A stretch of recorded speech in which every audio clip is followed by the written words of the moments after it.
Hey everyone, welcome back to the channel. Today I've got a super beginner-friendly tutorial teaching you how I created this scene step by step. Here's what we're going to go over.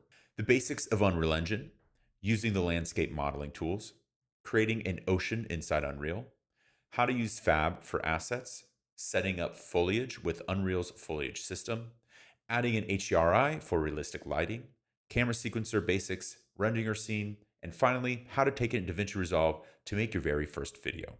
If you're new here, please don't forget to hit that like button and subscribe. It really helps me a lot. And if you'd like to go the extra mile in supporting my channel, please consider becoming a member. It means the world to me. And as always, thank you to the amazing members up on the screen right now. All right, let's dive in.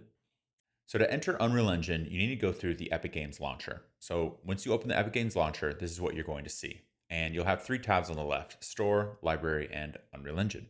In our case, you want to click on Unreal Engine. Once you do so, you're going to see News, Samples, Fab, Library, Twinmotion, and Reality Scan. Twinmotion and Reality Scan are two other programs that Epic Games offers, and I won't be going over these today. News is really just a good way of kind of staying up to date on the world of Unreal Engine. Samples is going to offer a bunch of different really interesting sample packs that you can play around in. I definitely suggest these. They're very handy and you learn a lot by playing around with them. Next is Fab, which is the marketplace for all static meshes, materials, really whatever you would need to build in Unreal Engine. And we will be using this today for this tutorial. And then what we really need to get into is Library. So at the top here, you see engine versions. You can click on this and you can then download any engine version that you care to download. In our case, we're going to be using the most recent one, which is 5.6.1. Now below that, you're going to see my projects. These are all the projects I've used and created in the past. And then you can also see your Fab library right here. I would say this might be phased out if you're brand new. Prior to Fab being released, there is the Epic Games Marketplace, and then there's Quixel Bridge, and a lot of the things you could download would enter in this library. So if you used Unreal Engine in the past, this most likely is populated for you. If you haven't, I'm pretty sure everything would live within Fab. Correct me if I'm wrong in the comments though, because I'm not totally sure. But again, if you are ever missing any assets, they might be here. So what we're going to want to do now is once we have 5.6.1 downloaded, we just want to click Launch. Now, once you click Launch, this is what you're going to see. We have the recent projects. Again, if you're new, this will most likely be blank. And then we have other preset options, which is games, films, video and live events, architecture, automotive, and simulation. For our purposes today, I'm going to be using games. To kind of just understand these real quick though, they're all different presets, templates that help you kind of create or get a head start on whatever you're creating. If you're ever curious what any of these do, you can read this area over here, which kind of tells you what the template is for. In our case, I want to use the mannequin and I kind of like playing around in third person whenever I can. So I am going to be using the third person template. So click on that. And then down here in project location, you can pick the location of your project by just clicking on this browse for a folder. So I'm going to click on that. I already have a location set up, which is Beginner Beach. I'm going to create a new folder called Beginner Tutorial. Click on that and select the folder. Now, once that's done, you can see over here on the right, we have target platform, which is desktop, which is where this is mainly going to live. I would imagine if you're using mobile for a video game, you can switch to mobile. In my case, I'm using desktop. Quality preset is set to maximum, which is what I want. And variant, you can choose different variants here. In our case, we don't need one. The last bit here is project name. You can now name the project. I'm just going to name it the same as the folder, which is Beach Beginner Tut. And then I'm going to click Create. Now, if this is your first time opening this project, it will most likely take a little bit. Don't freak out. It's nothing abnormal. I would say whenever Unreal Engine is first opening, it is always a little time consuming. But once it does open up, it should be much quicker in all the future kind of openings of the project. Okay, now once your project opens up, this is exactly what you're going to see. This is the brand new look for third person within Unreal Engine 5.6. So there's mainly 3 or 4 different areas that I want you to pay attention to. The first one is the viewport. The second one is the outliner. Then we have the details panel. And then we just have the top half here, which is really going to have like the file, edit, window, things like that. Now, if you want to move around your scene, the main buttons you want to click are W, A, S, and D. But what you need to do is actually hold down your right mouse button. And then when I click W, I will move forward. S, I will move back. D, I will move right. And A, I will move left. And then the 2 other buttons that you use often are Q, which is going to help you move down, and E, which is going to have you move up. Now, the other thing I do want to point out is you can change the speed in which you move around your scene by actually holding down on the right mouse button and then scrolling up or down on your middle mouse button or your mouse wheel. So if I scroll up, I will move fast. So now shooting across my scene pretty quickly. And if I scroll down, I'll move really slow. And believe it or not, I am moving, which is very slow. Now, if you don't have a middle mouse button, do not freak out. The actual way to move this is right up here under the set camera speed. You can click on this and you can adjust the camera speed with this right here. Now, I do want to note, if you actually look up there right now, I'm holding down the right mouse button. I'm scrolling up and you're going to see that number slowly increasing. And now I'm scrolling down and you're going to see that number slowly decreasing. So you will see it kind of be adjusted as you're using the hotkeys. So for the viewport, this is going to have a lot of different controls that help you move around and affect your scene. So for example, we have viewport related transform tools. So you can switch to select, translate, rotate, and scale mode.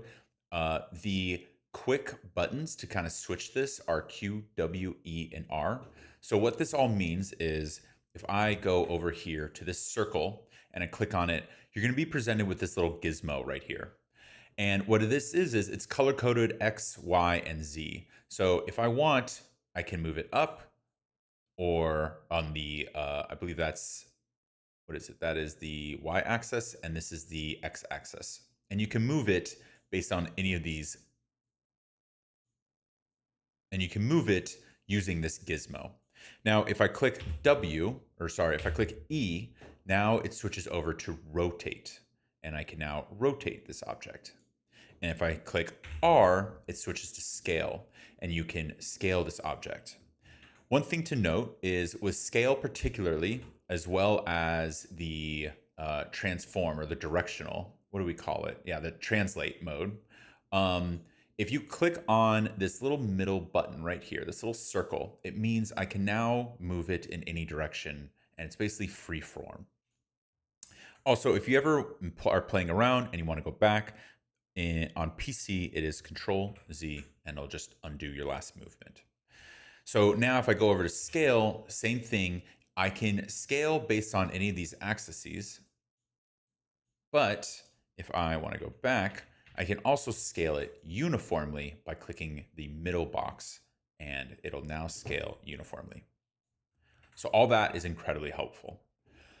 So up here at the top is another way of clicking all those. If you're ever curious, Q is just a simple select mode. W is for transform, E is for rotate, and R is for scale. And again, W, E, R, it is switching through these 3 when I click them on my keyboard. Now, the next bit here is local space versus world space. So if I move this object and I rotate it, I can switch between its local space and its world space. So right now, if I click on local space, it is moving based on how we rotated it. But if I switch on world space, it is going to move based on the world. This is very helpful when it comes to kind of moving around objects, and I find myself kind of switching between these 2 quite often. So I do want to just call that out. If you're ever rotating something or the gizmo's not really in the direction you want it to, try clicking up here on the world space versus local space to get the direction you're hoping to get. The next piece here is you can viewport snap on different surfaces, which is very handy. So if I create a box and I drag it in, it can snap on different surfaces. The next one right here is going to be toggling the grid, the rotate, and the size. Now, when I move this, you're going to see it kind of clicks almost as if it's on a grid. And it is, because this is currently on, and it's on a scale of 10. Now I can switch this to 100 and then move it, and it'll scale by scales of 100. Or I can turn it off and just have it freeform. Now that same logic is also applied to all the other versions here. So we have rotate, and it will rotate by 10 degrees. And we have scale and a scale by 0.25 ratios. And you can change the snap sizes if you wish, or you can unsnap it and just scale freely. And then again, if I switch to this, it'll scale less freely and on a grid. So it really just depends on what you're working on, but it's good to note that whenever you're working on this, that is how you kind of adjust things with either a grid or free snap. Now, the next thing here is perspective. This is all our camera viewports. There's a bunch of different ways you can handle this, but the main one that you're always going to be sticking in is perspective, which is what we're in right now. If you're ever modeling or if you ever use Blender, one of the ones that you use quite often is the top, bottom, left, and right. For some reason, it switches to wireframe mode when this occurs. Lit is kind of going to give you a better idea of what we're looking at. So if I switch to top, it is now perfectly 100% focused on the top, which is very helpful when you're like really trying to key things in perfectly. I would say this is mostly helpful when you're building city scenes. In the case of today, when we're building kind of more foliage, getting exactness isn't really what we're going for, but we can use it, or you can use it, depending on how your scene is panning out. For the most part, I'm going to stay in perspective. But if you ever want to switch your different camera modes or the way your camera is looking, this drop-down menu is where you want to hang out. Now, the next one is going to be lit. This is all our view modes. So I will be using this throughout our tutorial, but the main ones are lit and unlit. Unlit is very useful when you want to see color that isn't being kind of adjusted by the sunlight or whatever light you have in your scene. And then lit is the normal render viewport that you are used to. And you're going to have a bunch of others. Wireframe is going to show the wireframe of your entire scene, and so on. These are all very helpful. And when you're kind of going through your future tutorials, I definitely suggest kind of playing around and familiarizing.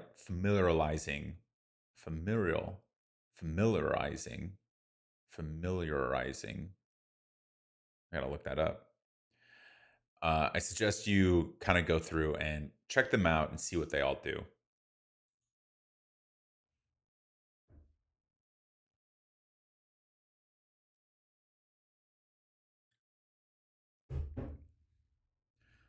Our next one is kind of being able to see any of the flags in your scene.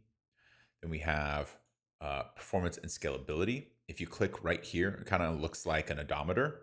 You can go over here to the viewport scalability, and you can change it from low, medium, high to cinematic. And it's all going to give you different render results. Cinematic obviously being the highest and most demanding on your system. Epic is going to look gorgeous, and it's usually where I hang out. But if your scene starts to bog you down, or you have a system that you don't really have full confidence in, you can always move this down to high, medium, or low. In our case, I'm going to keep it at epic. Material quality level is also going to be able to be switched here. You can adjust this at any point and kind of switch the material level down. Again, it will reduce the actual kind of effect on your scene or impact on your computer.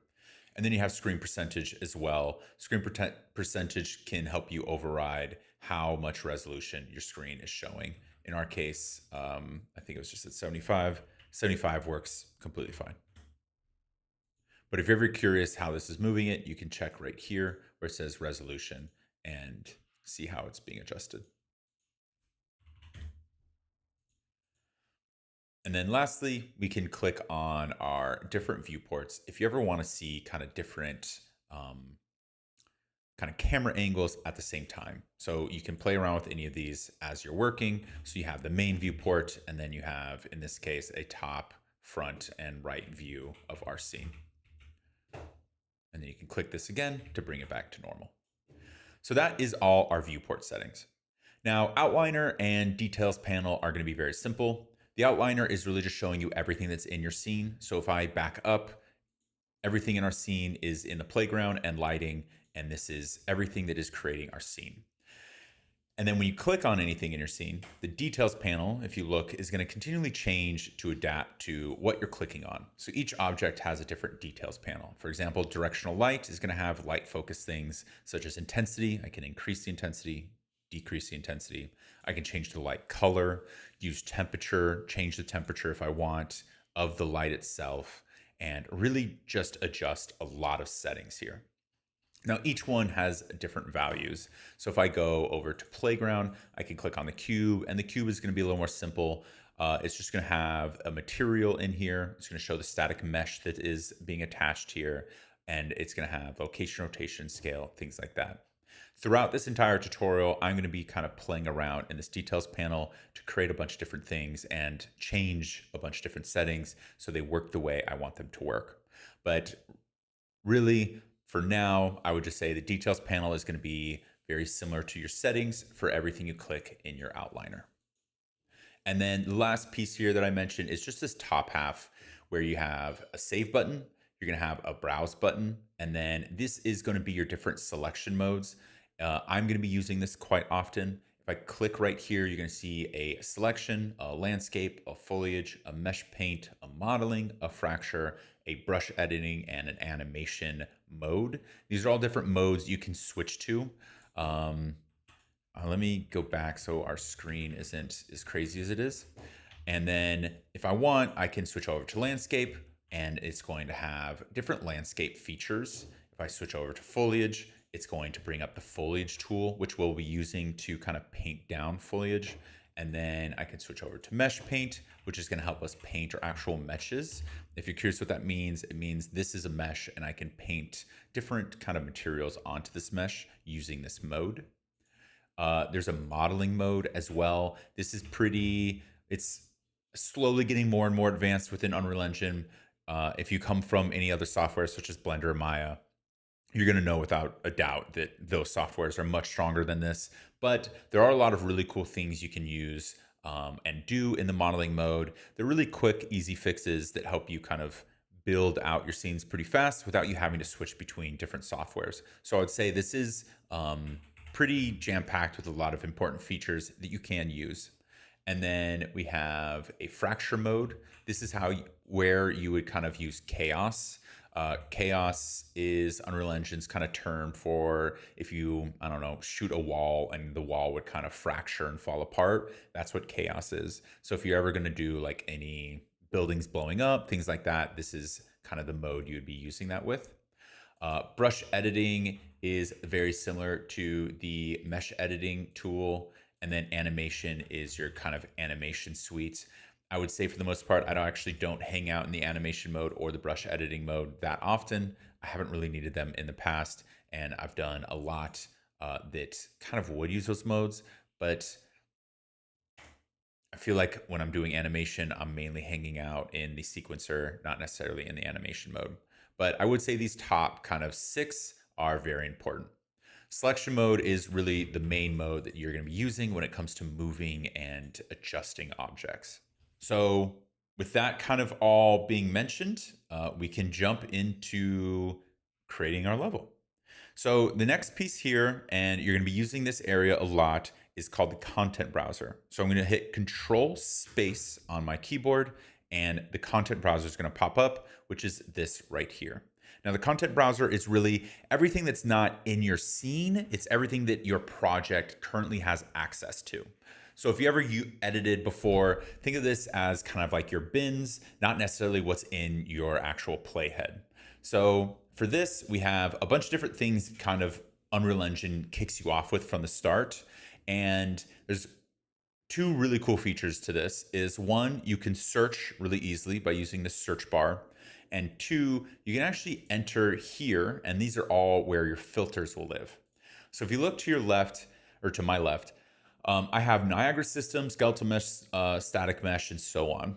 I'm almost positive that if you just opened this project for the first time or your project for the first time, never using Unreal Engine, you won't actually have these populated here. What you need to do is actually click on them within this mode right here to have them populate. So if I click C++ class, it's going to populate right here, and then I can click and unclick it as needed.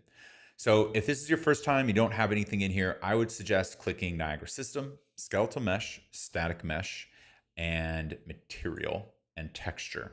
All of these are going to be very helpful when it comes to kind of filtering out your scenes and filtering out all of the available files you have. So now that that is done, make sure nothing is clicked. If this is highlighted like it is right now, it's going to be only showing materials. So you want to make sure it's unclicked and everything is grayed out.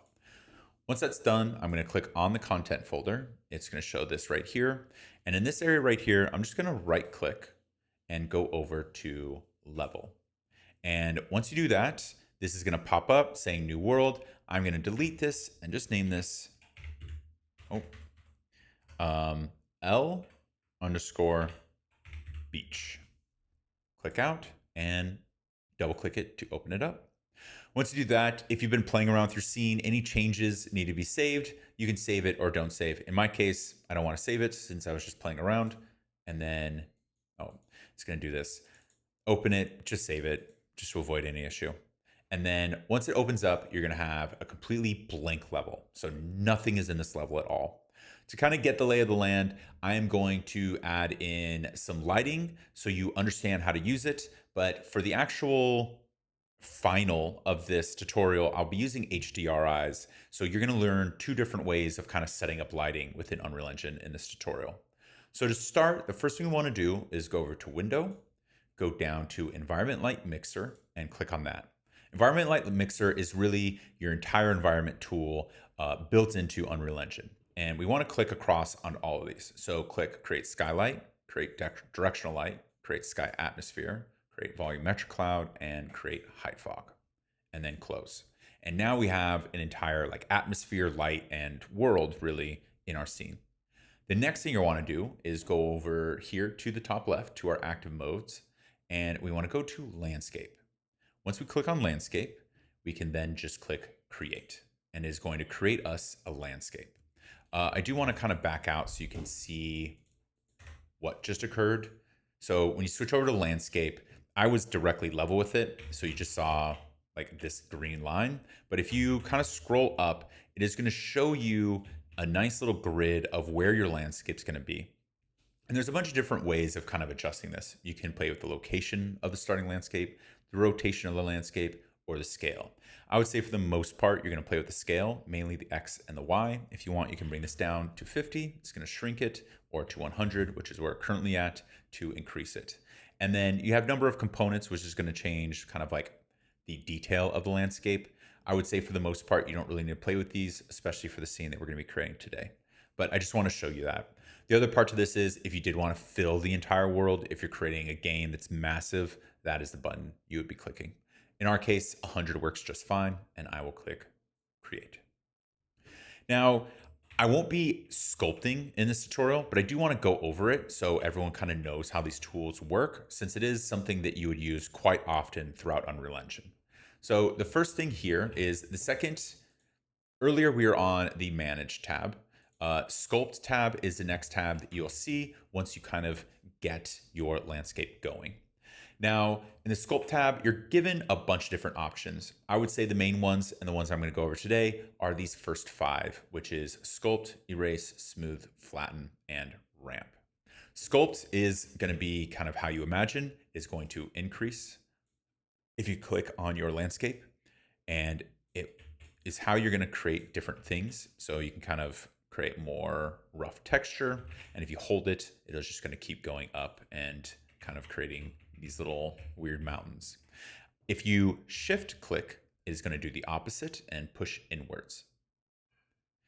And then smooth is my personal favorite because it is really good at just going through and making everything nice and smooth.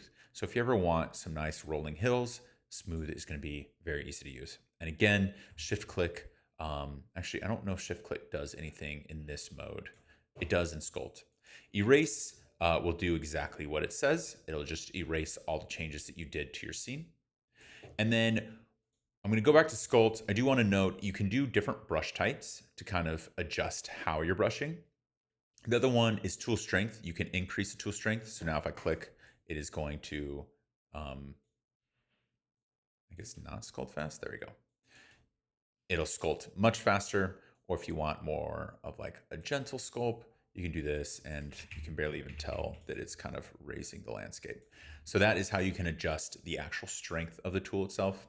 The next one is brush size. You can increase the brush. Brush is huge. You can decrease the brush. Brush is very tiny. You can't even see it anymore. Let me bring it there. There you can see it. And then you can change the fall off, which is how kind of gradual the change is. If I bring the fall off to 0, and then let's just bring this big so we can kind of see the effect. Now it's just going to be, you know, a pillar sticking out of the ground. And then I can do the same thing by going down as well if you ever want to create a nice little pit. And then you can increase and decrease this fall off based on any of your needs. Now, all of these tools, kind of parameters that I just went over, are on all of these. So you can change the effect on erase, on smooth, and then for flatten, so you kind of know what that is. Flatten is pretty interesting because what it does is it picks the exact moment of your connection with the landscape, and from that point, it will flatten everything onto that point. So what I mean by that is if I go over to flatten and I click, say, this ground piece, it's not changing anything on that ground piece. But the second I get over to anything higher than that ground piece, it is going to flatten it out to that level. Now, same thing applies if I click on anything that's raised. So if I click right here, it's going to flatten. And now if I move it, everything will be flattened to that exact same height. And again, if I go to the very top here, it'll flatten that top and everything will then flattened to that same top. So really interesting tool, and kind of playing around with these, you can mess with them to really create some cool things. Now, the next one, which is a little confusing to use, is the ramp tool. Once you kind of understand how it works, it's really not that intimidating, but I would say at the start, it's probably the most intimidating out of all the tools because it doesn't really have like the same parameters that the other ones have. So once you click on ramp, what you're going to want to do is click on the landscape and you're going to get this little gizmo pop up right here. The next thing you want to do is click on another piece. So anywhere you want your ramp to go. So if I want my ramp to kind of go from here to here, I can click right there. And now we have a ramp in our scene. Now, this little box that you see here is exactly the piece of the landscape that is going to be affected by this ramp. So what I mean by that is if I just lift this and I click add a ramp, it is going to literally just add this piece into the ramp. Now, if I go over to ramp width and I increase it and say I want to increase it more, you can. So if I just do a huge number, it'll increase past like the limit.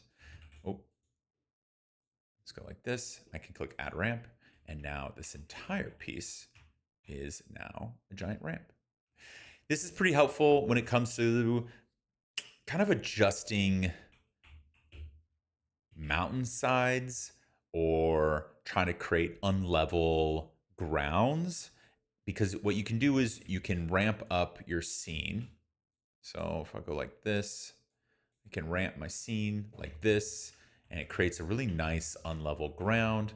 And then you can then kind of use sculpt and smooth to play around with it to create some really cool effects. I would say I've used this pretty successfully a lot in the past. It comes in pretty handy. I definitely suggest checking out some tutorials where people kind of create landscapes, because you will see this tool being used quite often. And as you mess it up, you can kind of get some really cool looks to the uneven ground, which is fun when you're kind of creating new worlds. The next one, which I actually didn't plan to go over, is erosion. Erosion's pretty simple.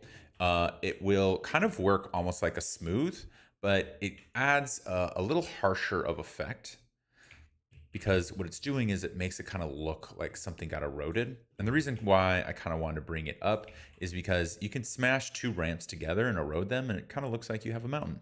So if I do this, it's going to have a nice effect of like shaping it up. And then you can kind of sculpt around this and then erode again. And it's how you'd really get like kind of like a mountainside or any rough material into your scene. So if you kind of brought it down, you can make it look like there's some mountains and hills in the background and kind of like an eroded hill. You can even sculpt here to get like a little fall off. Smooth this down, and then you can erode everything so it looks nice and rough. So I will say, whenever you're building your landscapes, if you look at it from above, it's going to look horrible. But if you kind of go down and set your camera scene up, you can kind of see how these landscapes start to come together with these tools. Okay, so now that that is done, I'm just going to go back to selection mode, click on my landscape and delete it. That way we can start with a fresh slate. So I'm going to go back to landscape again and then click create. And now we have our landscape that is untouched and pristine. So the first thing we want to do is enable some plugins so we can get started on creating our scene. Now, to do that, we need to go over here to the Edit tab and then go down to Plugins. Now, to explain what we're doing, right now, Unreal Engine has a few experimental or things in beta and experimental that you can use to kind of create your scenes. So it means they're not like fully fleshed out, but they are really good and incredibly useful and get you really cool results. So there's a few that we want to enable. I already mentioned earlier that I plan on using HDRIs for our ending scene. HDRI is something that isn't supported immediately. You have to enable it as a plugin.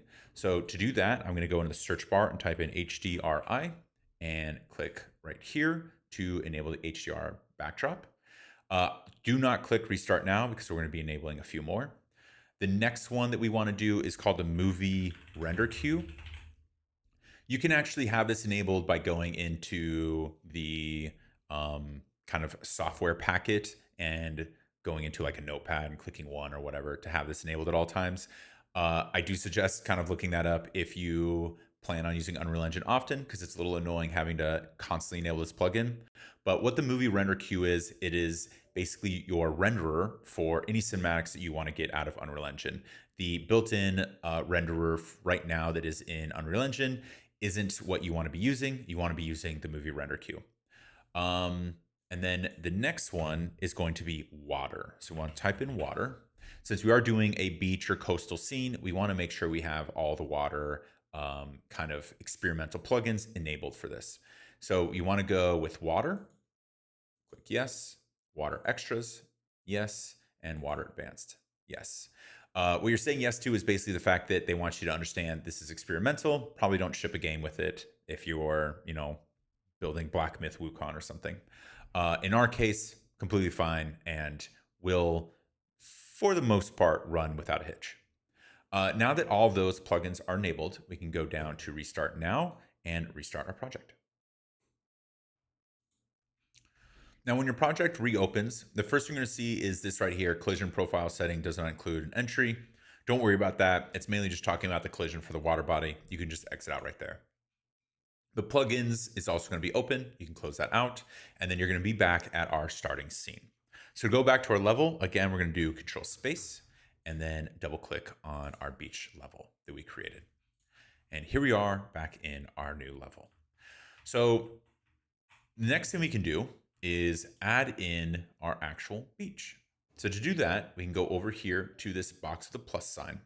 So the box with a plus sign is going to be where a bunch of different place actors exist. If you're curious what a place actor is, there are a bunch of different things that you can bring into your scene, such as lights, directional point spot, cinematics, such as a camera shake actor, crane, rail, things like that. Shapes, any basic shape, such as cube, sphere, cylinder, and so on. I will be using this menu quite often throughout this tutorial, so that is what I'm talking about whenever I say box box with a plus. The next one that you might want to know or recognize is this little clapper board up here. The clapper board is how you add in a level sequencer, which is what is going to help you kind of create the shots that you want at the end of this tutorial. So the first thing I want to do is go over to the box with plus and go down to the Place Actors panel. Click on that and you're going to get this panel right here. Next thing you'll want to do is search classes and type in water. Once you type in water, you're going to be presented with a bunch of different water options. The one that we are going for is the water body ocean. Click on that, hold and drag it into your scene. You're going to see this little gizmo pop up. This is where your island is going to be. So if you let go and click complete, our scene will now be populated with an island and a nice little coast. And now I'm going to exit out, and then you can actually get rid of the Place Actors menu as well. If you want, you can just push it to the side. Pretty sure right here, you can show tab, that little blue triangle is right there, and then you can exit out by clicking right here to get rid of the Place Actors menu. Now that we have our island, I want to design this a little bit. So you're presented with, again, a gizmo that helps you move the island around your scene. And then you have these, click on water zone, or water body ocean if you ever click out by accident. These are a spline that can let you move and adjust how your island is shaped. So in my case, I want my island to be nice and long, so I have a nice long coast. So I'm going to just move these across. This can be all the way right here, and then I'm going to take you and move you like this. So I have a nice little coast right here. And then if you ever want it to be uneven, you can always adjust things. I'm actually going to bring you in. So right now I'm playing with, again, if you click out, go to water body ocean to get back in. I'm playing with these right here, which is just the rotation of the spline, which is going to help me get a nice uneven line, which is what I want because I don't want it to be too perfect. So I'm just playing around with this line just so it looks a little more realistic. Okay, and there we go. We have our coast. Now the next thing we want to do is bring in a mannequin and a camera that helps us set our scene. So to do that, I'm going to hit Control Space. And if you used the third person or first person, you should have a mannequin in your scene. If you do not have a mannequin in your scene and you did not listen to me and just opened up a basic scene, don't worry. If you did that, you can go over here to add feature or content pack, and then you can click third person and just click add to project. That will bring in the same files that we started with everyone who started with the third person project. So now that that is done, I'm going to go over here and in the search bar, type in MANN, and you're going to be presented with a bunch of different things here, all connected to the mannequin. You have animation blueprint, aim offset, control reg, a bunch of different ones. But what you want, if you click skeletal mesh, it is going to narrow it down to a skeleton. So I'm just going to click on Quinn right here and drag her into our scene. I'm going to just rotate her so I have my nice little frame of reference. And then I'm going to scroll down and go over here to the box with plus, go over to cinematic and click on Simni Camera Actor. And that is going to add a camera into our scene. Now, once we have the camera added to our scene, you can actually right click the camera. And once you do that, you're going to see this where it says Pilot Cine Camera. Click on that and you are now piloting your Cine Camera Actor. You will know you're piloting because it'll say right here, Cine Camera Actor. You'll have an eject button, which will let you leave piloting at any point in time. And then you even have this button right here, which is showing you the exact camera view or your setup perspective view. In our case, I want to see exactly how the camera sees so I can kind of put our scene together.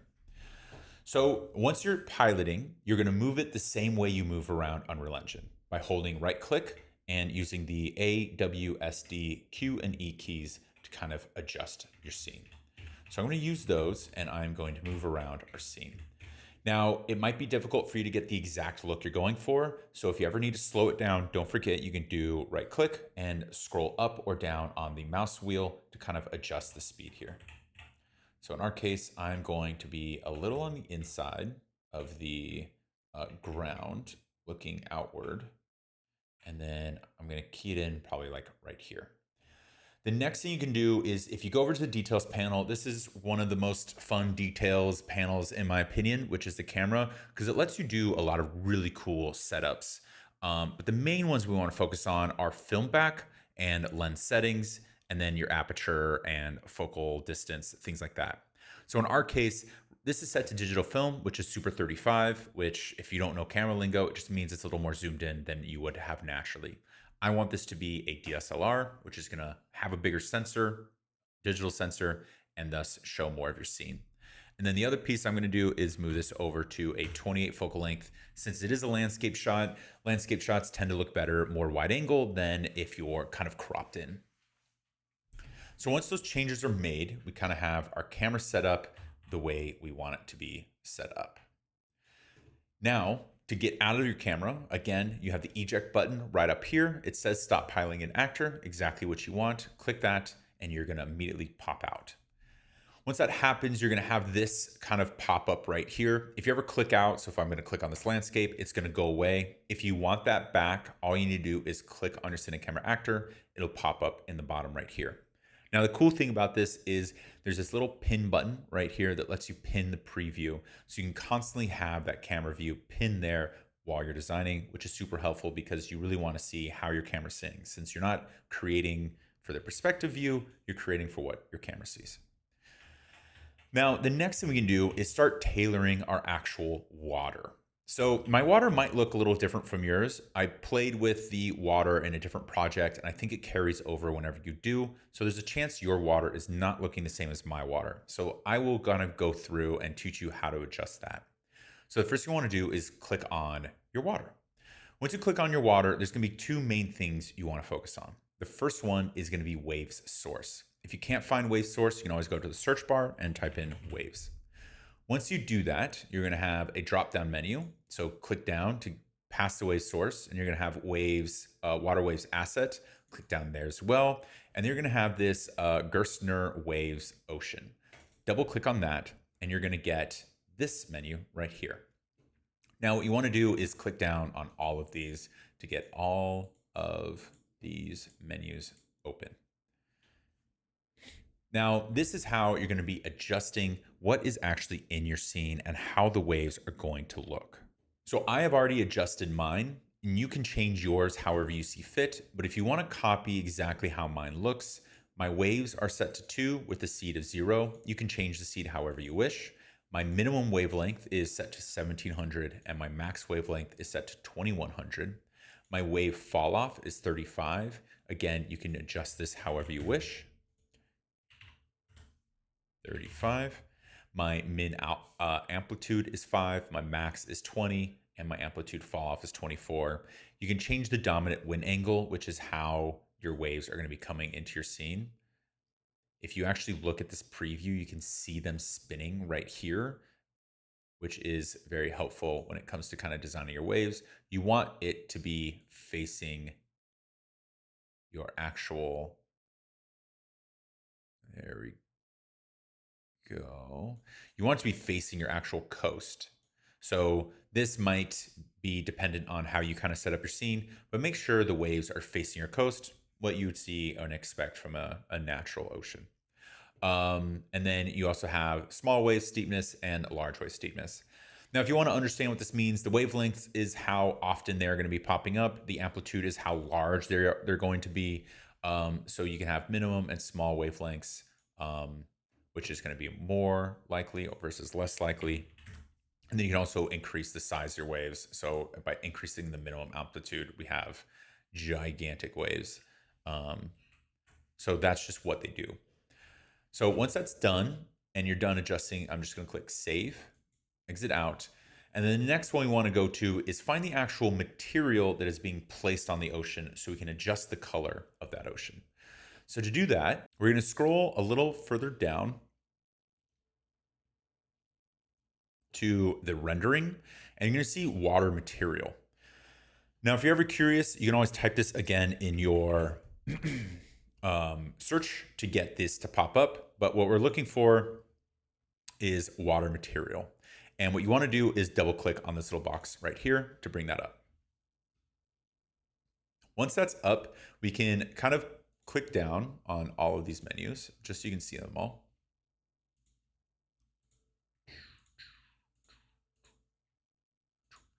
Now, there's a lot of different settings here. I definitely suggest, if this is your first time, play around with all these settings. It's really cool to kind of learn what they do, what they don't do, and how you can adjust it. You'd be very shocked at how much flexibility this offers you. And you can create so many different ways your ocean to look by kind of really diving deep into this.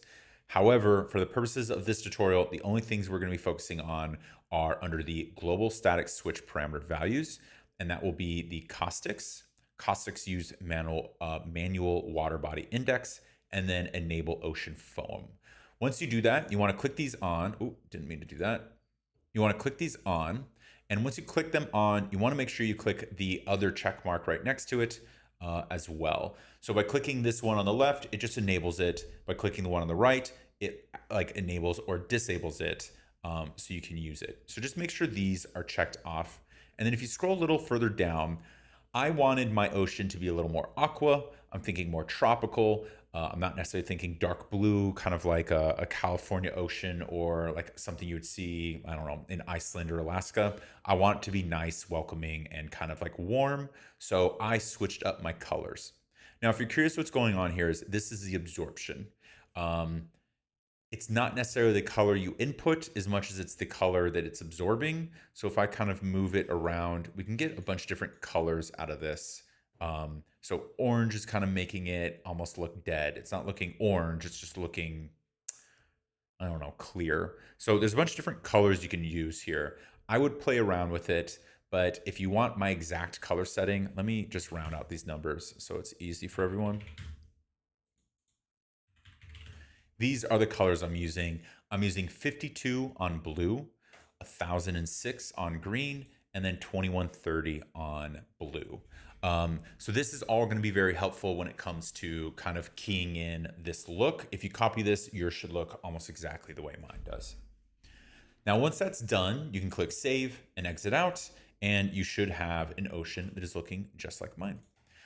Now, the next piece to this is this kind of background ocean. There's a chance that yours doesn't have as much of a fall off as mine does. When I was first jumped into this, I'm pretty sure the background ocean was way darker. So if you want to adjust that, that is actually in the water zone. So if you click on water zone, what we want to do is adjust what is called the FAR material. So if you go into search and type in FAR, you can find the far distance material, and you can double click on this, which is now going to help you change this FAR material. Now, the main thing you want to do to adjust the color is the exact same thing you did to adjust the color on the front ocean, and that is by changing the R, G, and B. Now, these are keyed in, so they're going to be exactly the same based on how you adjust it. So I'm going to minimize this, go back to water, and just type in, go back to the water body ocean, scroll down back to our material we just adjusted, open that one, and now we have both materials. You can drag this across so you have both open at the same time. And you can copy the colors across to each other. So if you want, you can now copy the 52, the 1006, and the 2130 to this as well. So this can be 52, 1006, and 2130. And if you click save, it will now be the exact same color. My one call out to this though is in our case, when we go over to pilot, I don't know am I piloting a camera? I am. I don't know when it moved over there. The camera, you want the background to be a little darker. I don't know if you've ever been or looked out in the ocean, but there's always like a fall off where it switches from being very bright to very dark. So from a artistic point of view, I actually want this back piece to be darker than the front piece. So there's like a darker horizon on the ocean. So I'm actually going to adjust this to be what it was. which is the 52 5860 and the whatever this giant number is, 6 million. 1, 2, 3, 4. Yeah, it's 6 million. Let's do 1, 2, 3, 4, 5, 6. And then save. That way, we now have just a subtle, darker background than we used to. And again, you can always adjust this later down the road to kind of key in the exact look you're going for. I might, but for now, this is looking pretty good. So now that my camera, for some reason, got a little tuned off, I'm just gonna correct it a bit and then exit. And I can now click back on the camera and pin it so we can see it. So now that our ocean is set up, the next thing we need to do is start bringing in assets that are going to help us design our entire scene. So to do that, we want to go over to Fab.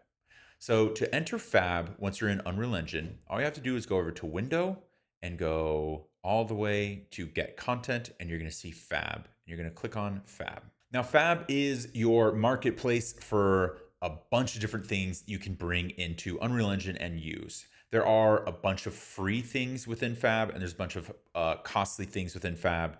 All the prices are laid out, and I'm not totally sure if you can filter for free. You might be able to. Let's see. Home to get into the main library, and then that's my library. It doesn't have filters. Is there? Right here, style, price. So under here, you can find price, click free, and it'll open the world to a bunch of free assets that you can use throughout your scene.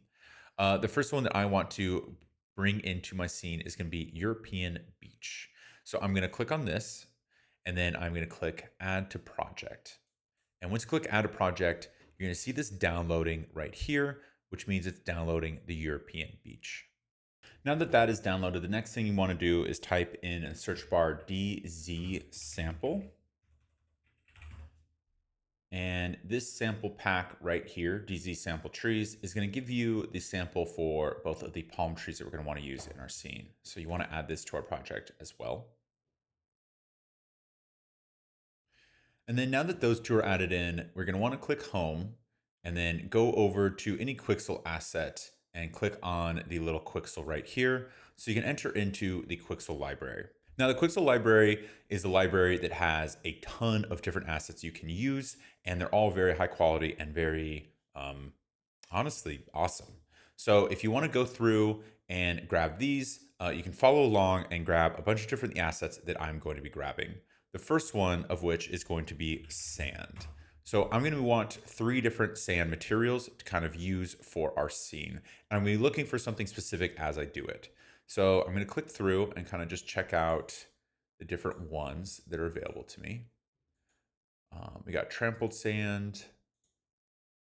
I think there's a few like Thai sands that we can use. We have soil sand. I don't want the human footprints though.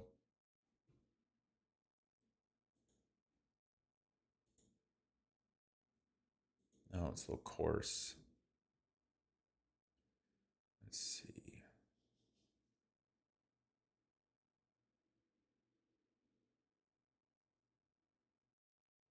Let's type in Thai and see what we get.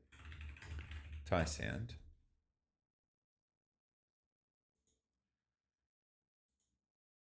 We have some gravel sand. I like this. We can switch this over to high quality.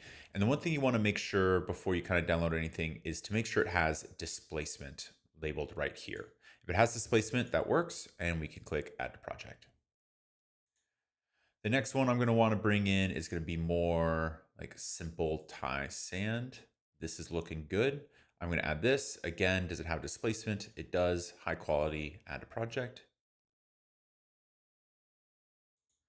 And then maybe a more like dry sand that I can add over everything. That's a little too little of texture. No, I want some ripples.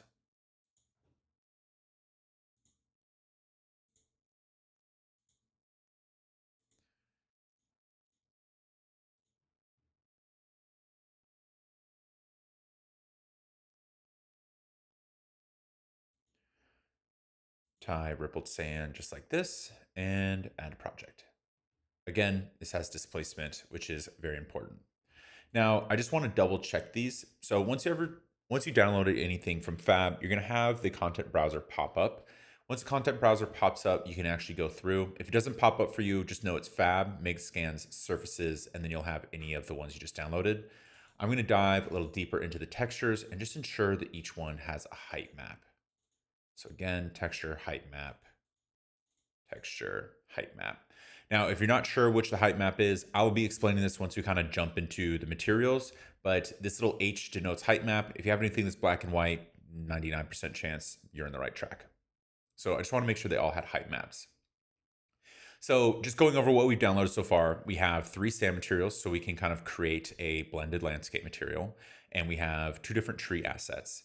So the other stuff we're going to want is some grass, some ferns, some foliage, maybe some pebbles, twigs, driftwood, things like that. So to start off, I'm going to stay in the Quixel library, and I'm just going to type in Nordic rock or coastal. Let's do coastal. And enter. And we're going to get a bunch of different rock assets. The ones I'm looking for are kind of like these beach shelf. I want to make sure I'm getting the right ones though. So yeah, this. So Nordic beach rock formation. Want to add this to our project. And you can keep kind of scrolling through once you download it. Just make sure the bottom bar fully loads. And then let me find some more. We had this formation. We can download this formation as well. High quality.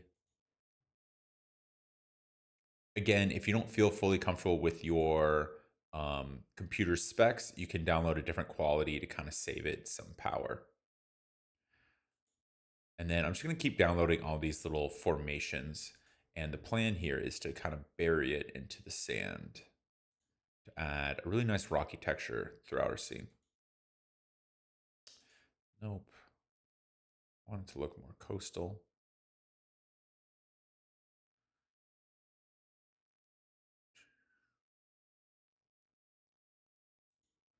Rock formation, another one, add.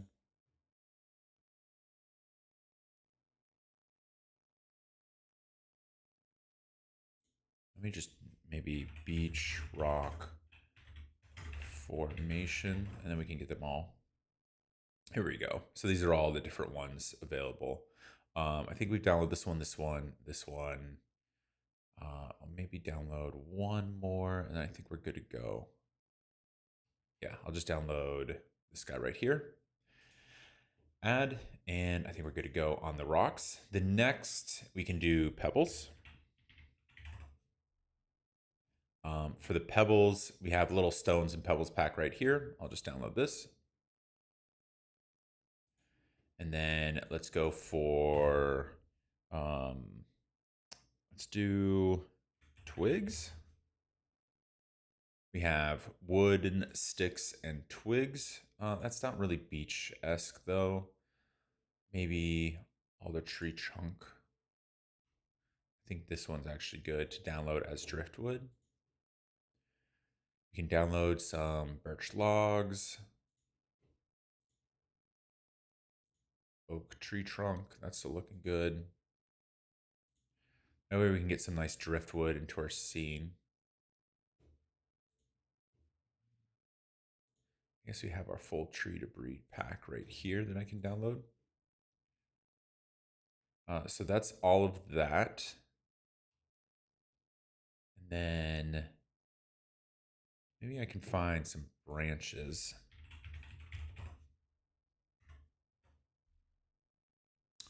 Dry branches. These are all going to be very small, but this works. I'm just going to download these dry branches.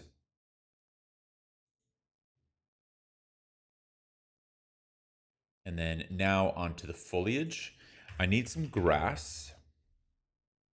And then I want some tropical items. So I'm going to try and find maybe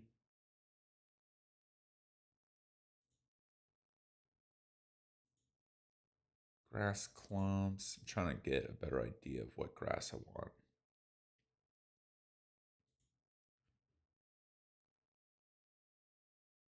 I'll do the QQ grass or QQU grass. And I'll mix it with some wild grass right here. Oh no, that's ribbon grass. Never mind. Wild grass. There we go. Mix it with that.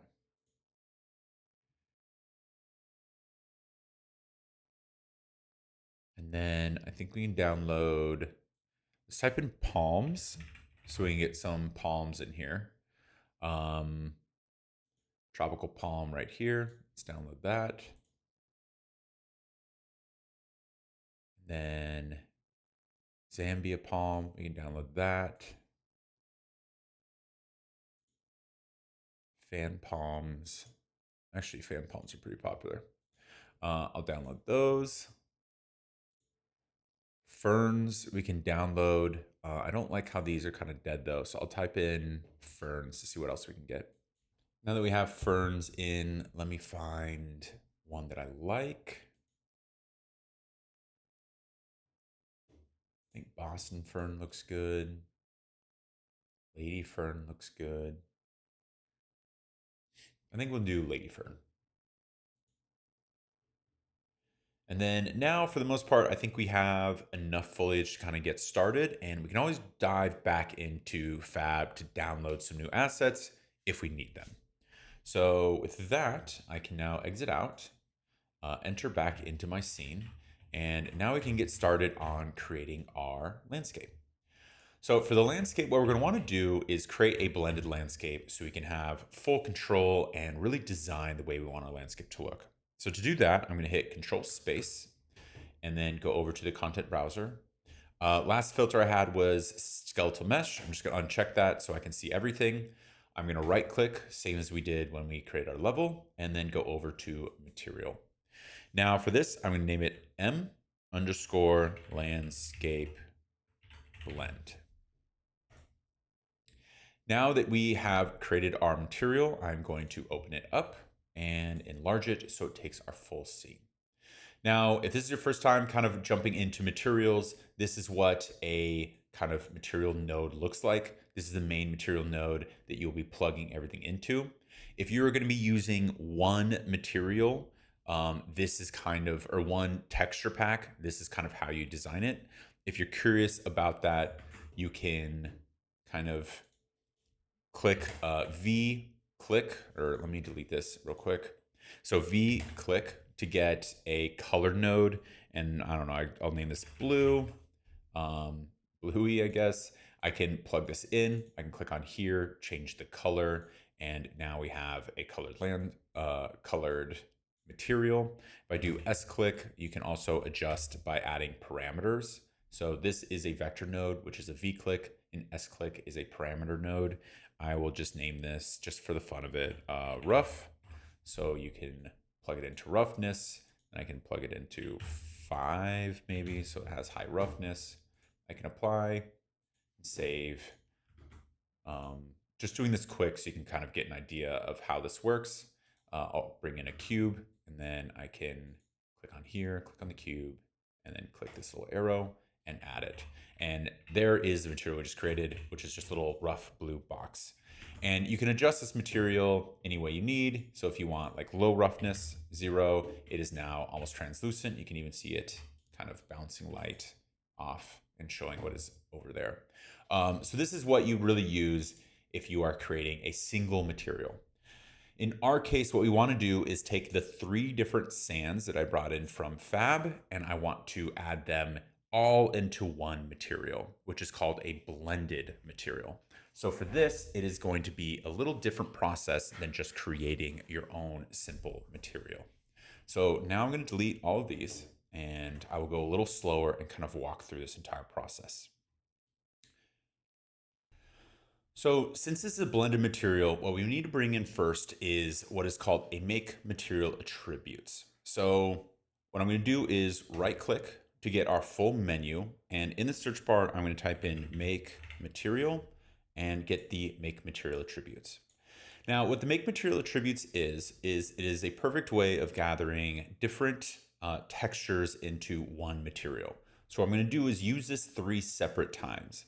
And since this is, as you can see, very similar to our main material node, what we need for the material node is just to bring it down to a single pin. Because instead of using the material node for what we're handling, is we're going to use a make material attributes, and it's just going to end in the material or in the landscape material node. So for this one, what you want to do is go over to the left. So once you click on it, you're going to go over to the left and you're going to see this right here, which is use material attributes. And we're just going to click this, and it is now going to go down to a single pin, which is exactly what we want. So now with the make material attributes, I'm going to control space to bring up our content browser, go over to Fab, go over to Megascans, go over to Surfaces, and then in each of these, I'm going to open them up and grab the textures. So we have these 4 textures right here. I'm going to drag and drop it into our scene. And I'm going to do this for each one. If anyone's curious how I'm doing it, it's the same if you've ever used any PC really. I am clicking on one, shift clicking to the last one, and then dragging it in. So now that we have all these textures kind of laid out, we can separate them in order so it kind of makes sense of it all. So I'm going to have our albedo, which is this one, which shows the full color, normal, which is this one, ORM, which is the yellow one, and then height map right here. And I'm just going to line them up all the exact same. So in this case, let's do albedo, height map, ORM, normal. And don't worry, I'll be explaining what all these are. Albedo, normal, ORM, height map. And then I'm going to click on the material attribute, and I'm going to control copy and paste for each one. If you're curious about the paste, it'll paste wherever your cursor is. So if my cursor is all the way over here and I click it, it pastes right there. Just if you're curious how that works. So let's go over the textures. This is what is called an albedo. This is basically showing you the exact color of our material. So that is what the albedo is. Best way of putting it is just calling it the base color. In fact, if you go back over here, that is what this pin is called, base color, and it goes right into there. The next one is the normal map. The normal map is what kind of gives the most texture overall to our scene because it tells you where it's going to light, where it's going to be dark, kind of shows the contrast and really makes it come alive. If you just put a base color on, it's just going to be a flat kind of empty painting. This is what gives the painting its texture. So if I go back, the normal, you're going to take the RGB and just bring it into normal. Very simple there. This one is what is called an ORM. The O stands for ambient occlusion. I'm not totally sure. I think O just stands for the occlusion instead of ambient occlusion. The R stands for roughness and the M stands for metallic. Now, if you look at the make material attributes, there's a metallic pin, there's a roughness pin, and there's an ambient occlusion pin. Now, if I click on this, it is what is called a texture pack, which means each texture is packed into one texture. So the ambient occlusion is the red value. It goes in order of the ORM goes in the order of RGB. So O being R, ambient occlusion, G being, sorry, it gets confusing. All roughness, R being G, which is the green, and then metallic is the blue channel. And you can actually click these channels off. So if you go up here, you have RGB. I can click these off and you'll see R is now just a normal texture, and that is your ambient occlusion. Now, if I click this off and click on green, this is our roughness. And if I click this off, blue is most likely going to be missing because there's actually no texture pack here. There's no metallic in this texture. So if I click out of each of these and go back to our landscape, the R again is going to be ambient occlusion. And the G again is going to go into roughness. The blue channel, since it was blank, doesn't need to go into anything. And then the last piece here, this is the height map. This is what's telling you the highest parts and the lowest parts of our material. We are going to be using displacement today. So this is what this is going to be running off of. So I'm going to close this and just drag you into displacement. Now we are going to follow this exact same pattern for each of these. So I'm just going to go through and quickly connect.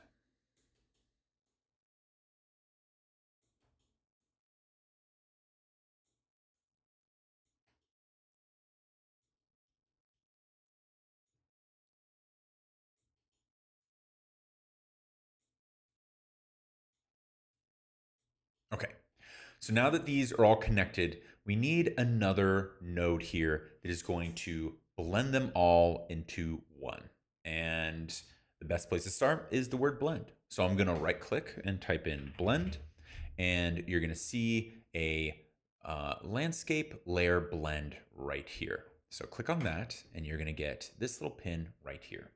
Now, when you click on this pin, you're going to see layers, and layers has a little plus sign. What we want to do is click that 3 times. 1, 2, 3, because we have 3 separate layers. Now I'm going to open this and kind of have each layer shown. Now, you want to name the layers. That way they are differentiated from each other. And if you don't, the material will not work. So for this one, I'm just going to name it top layer. This one, I'm going to name middle layer. And this one, I'm going to name bottom layer. And once that is done, you're going to see right below it, there's blend type, which is weight.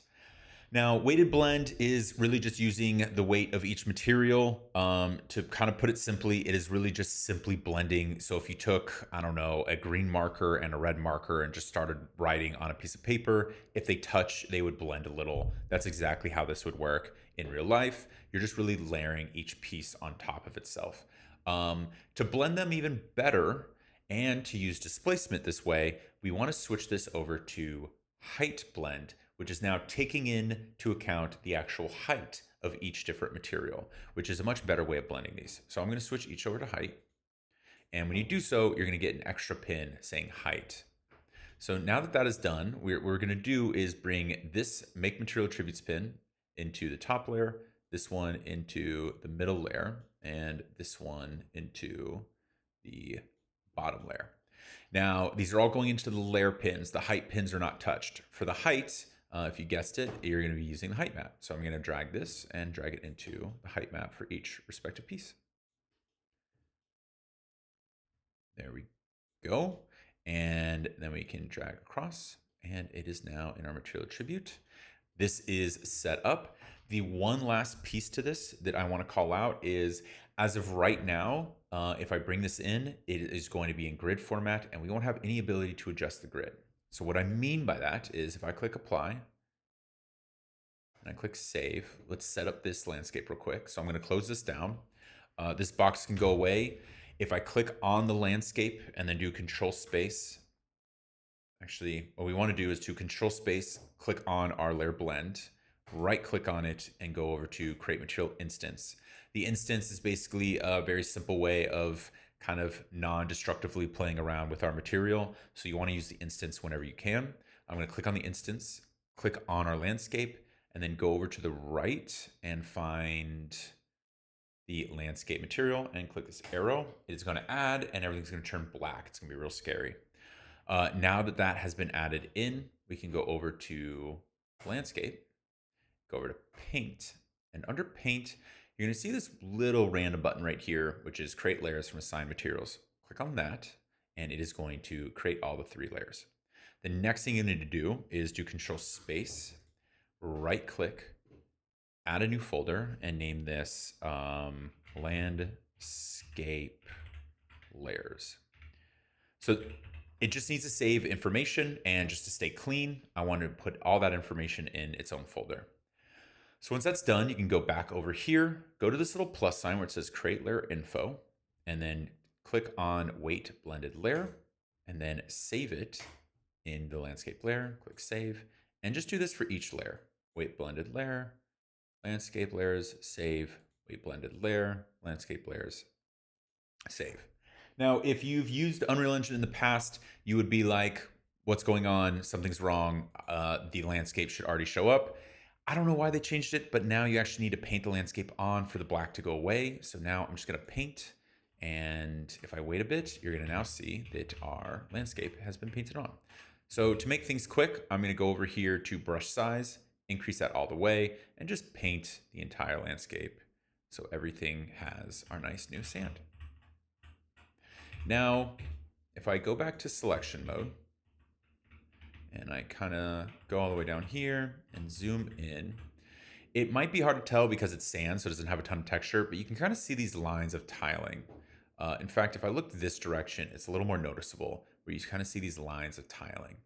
And what that means is each little box is one full texture laid out in repetition, which is all really a landscape material is, or really any material.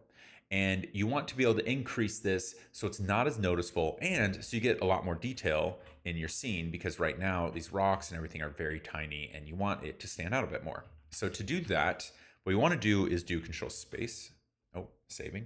We want to hit Control Space, go back up to Content, click on our actual material, go over to the end here, right click and type Landscape Layer Coordinates right here, which is you want, and you're going to get this right here. Now this is what's going to tell the entire landscape the actual coordinates of our scene. So the next thing we want to do is hold S on your keyboard and click, which means you're going to get a parameter node. Parameter nodes are super useful. It's how you're adjusting all your materials when they're finished. In this case, we want these to be named exactly to what parameter they're adjusting. In this case, that is a top layer. So I'm going to name this top tiling. And then I'm going to hit an M click to get a multiply node. To explain what the multiply node is, it is basically going to take our landscape coordinate. It is going to take the value we place in, which means how large or how small we want our landscape coordinate to be, and is going to filter it into the UV and thus allow us to adjust the tiling of our scene. And then make sure this is set to a value. If you don't, it won't work properly. So now that that's done, I'm going to Control C to copy it and paste it, and now set this up by changing the name to mid tiling and bottom tiling, and then plugging them in. So mid, plug into each value, and then bot, and plug in each value.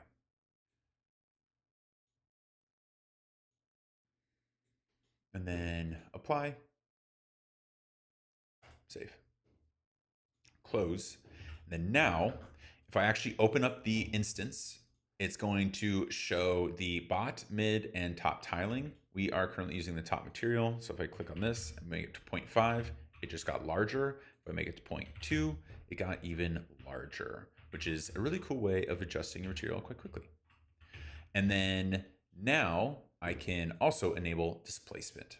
So to do that, I'm going to do Control Space again, go back into the landscape layer blend, and click on our landscape blend, our material attributes node. Go over here and type in NaN for nanite.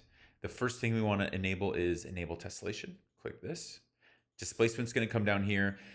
I already know that magnitude 4 is going to be way too much, but for the sake of just showing you what's going to happen, I'll leave it at 4 and click apply, save, close, click on our landscape, and inside the landscape, same thing, NaN to bring up nanite, enable nanite for the landscape, and then build data.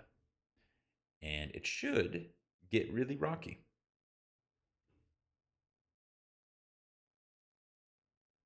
And there we go. This is displacement. It is basically taking the height map and applying different heights to our material based on that height map. In this case, 4 is obviously much too high, so we can go into our landscape, close it out so you can see both at the same time, type in NaN, and then where it says displacement magnitude right here, let's just reduce this down to 1. I just want to show you like the effect of having it go down. So obviously much less, but still way too much. 0.01 is probably the better area. And now it is low to the ground and very unnoticeable. So we can actually probably do 0.1. Too much. Let's kind of split the difference and maybe go 0.06. And I think that looks pretty natural for now. We might want to play around with this a little later. Maybe 0.04. Apply, save. Just so it's subtle. And there we go. We now have a nice displacement on our landscape. So now, if you want to be able to blend it, we can switch over to the landscape mode.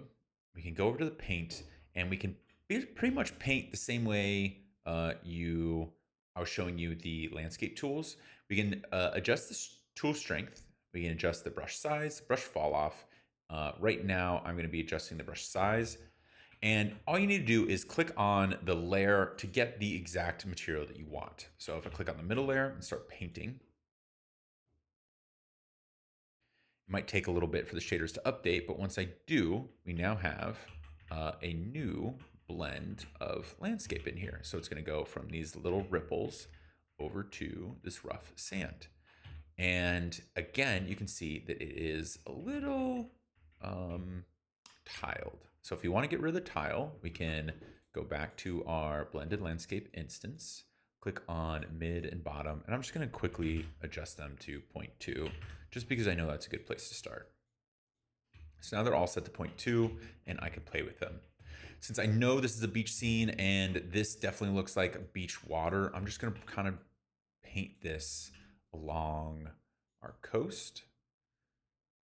So it kind of fits in, and then I can make it quite large so I can paint our entire ocean as well.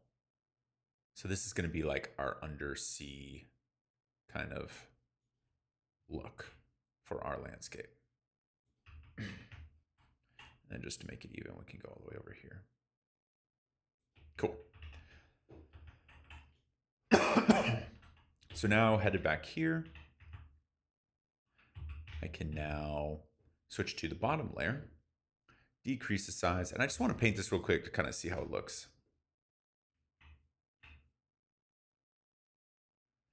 And it's kind of the same thing, but more rocky. So I think it's going to be a good transition between this sand to the dry sand. So I'm just going to kind of paint it around.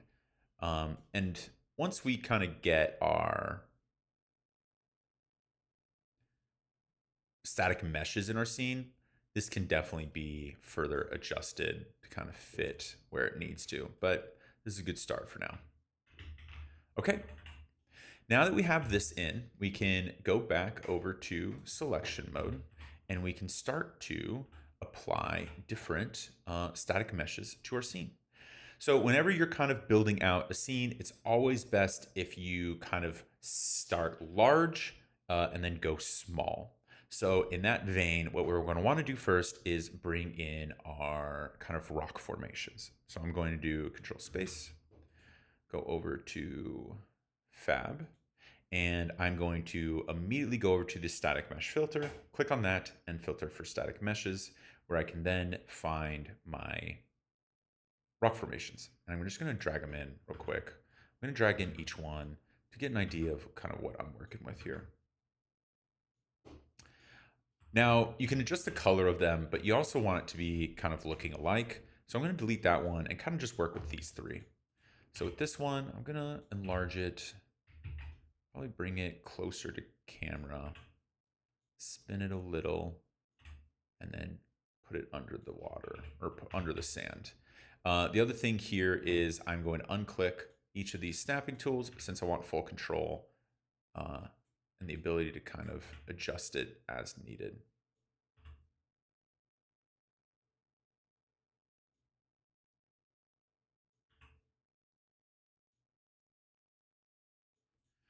There we go. Let me delete you and you. Make me quite large.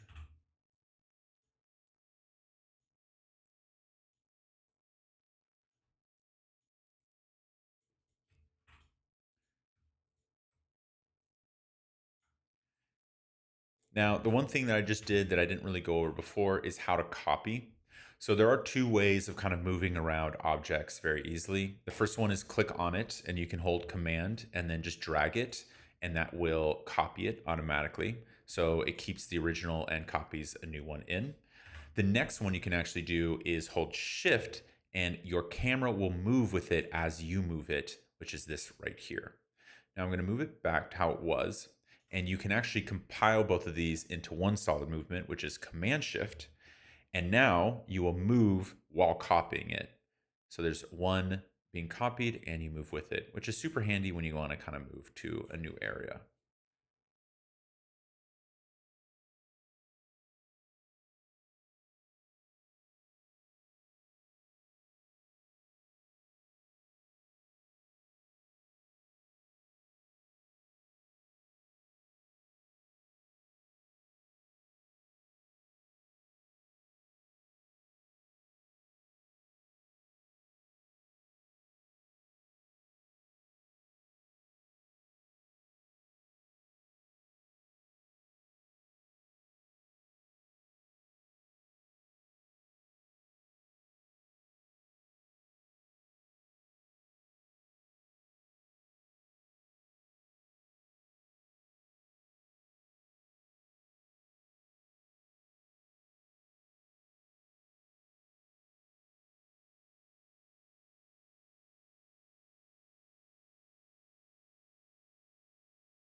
Cool.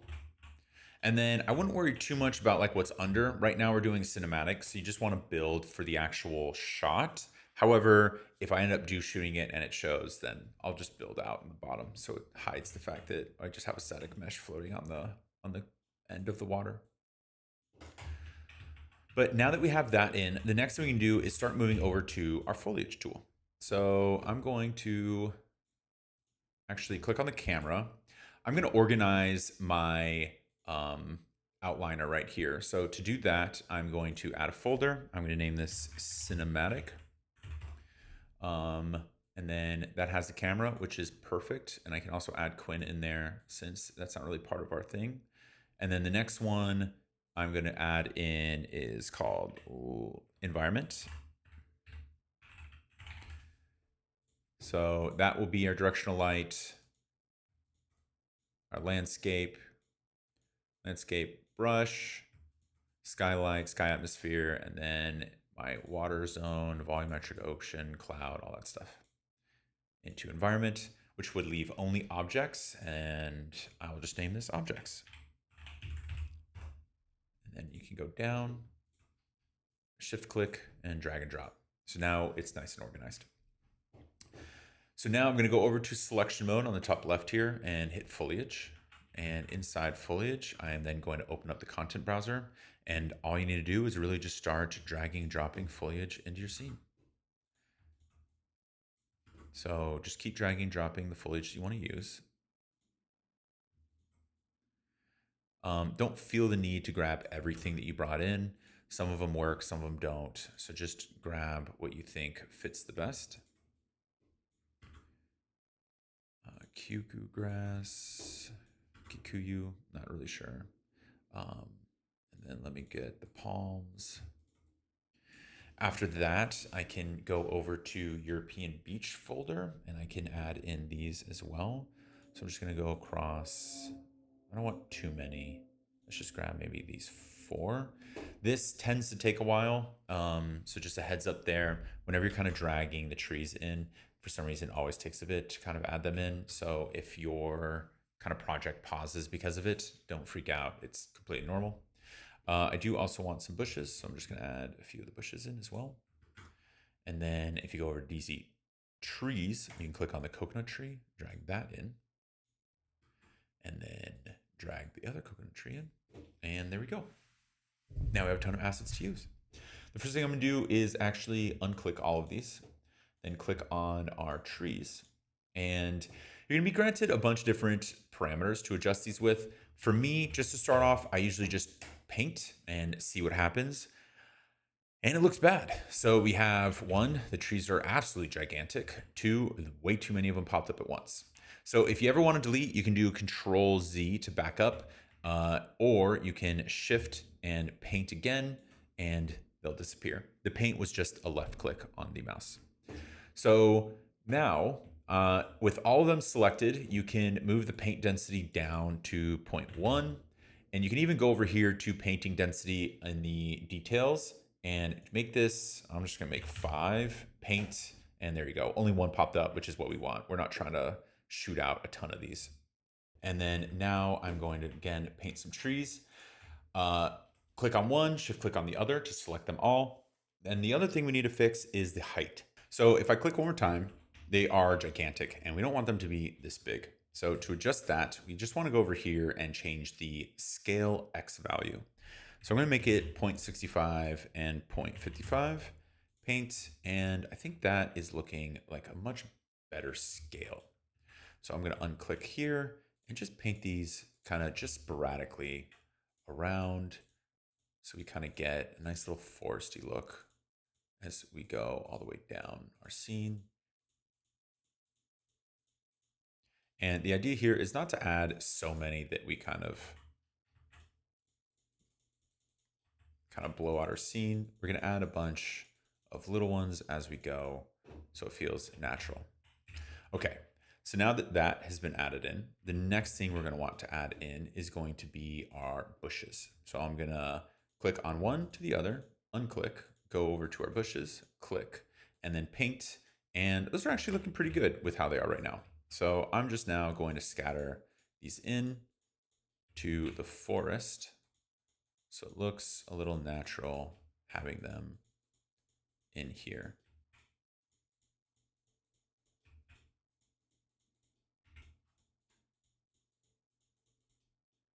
And then we can always just delete if anything kind of gets too much. Okay, so that's all looking good. The next thing I want to do is go over to any of the more tropical looking plants. So the palms, click on those, unclick these, and let's just drop the palms in, see how those look. Palms are looking pretty good. I would say we can start adding in palms throughout, again, by just clicking and having them part of the foliage.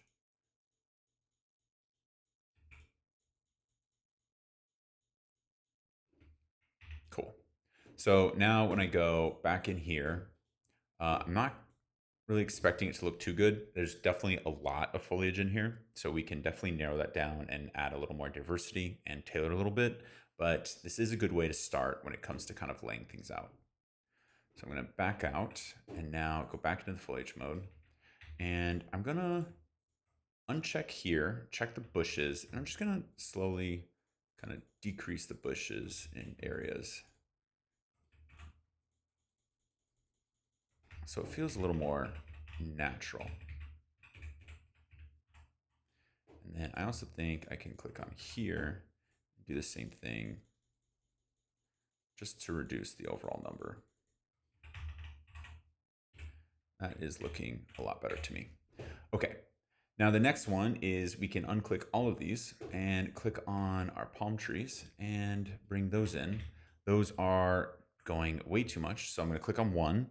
And if they're not separated, or sorry, if they are separated, you can control click to grab the other one. And I'm going to just reduce density down to 10, paint. They're also very tall. I'm going to move that down to 0.65 and 0.55, paint, and that's looking pretty good. So let's get some palm trees in here as well. I think there's way too many palm trees, but again, we can adjust this as we go. So go back to foliage mode, click on your camera, pin it. It's actually looking pretty good. I like that. And the next one I want to do is kind of tailor in some of these large beech trees. So my main issue with what's going on, if I pilot it, is you can see a lot of these stems that are just like sticking out of the ground. And I want it to have a little more depth to it. And also you can kind of see it's just empty in the background. And if there's a lot of trees, they're going to layer on top of each other and hide. So what I want is to start bringing in something that has a little more thickness to it to kind of close these holes in our scene. So to do that, I'm going to drag in this big boy. And I'm going to uncheck to get out, reduce its size. I can even kind of bring it a little under the ground. And I'm just going to bring it into the background to kind of hide some of these gaps. So I'm going to click on here. Also, this is a very easy way of hiding things without adding a ton of foliage. So instead of making it real, you're just using one that's kind of thick and kind of hides some of the kind of holes in your scene. So just want to click back on it, bring it down, copy it, turn it, and kind of just add it throughout. So we kind of have some nice thickness back here.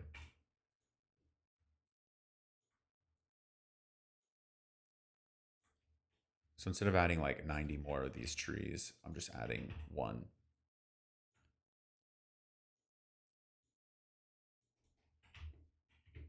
And you can even bring it down into the ground to kind of make it look like it's a bush too, which is super handy. So now if I go back in and click pilot, it's hiding some of these holes that we had in earlier. I might add some more over here, but for right now, this is actually looking pretty good. I'll bring you down, bring you way over here.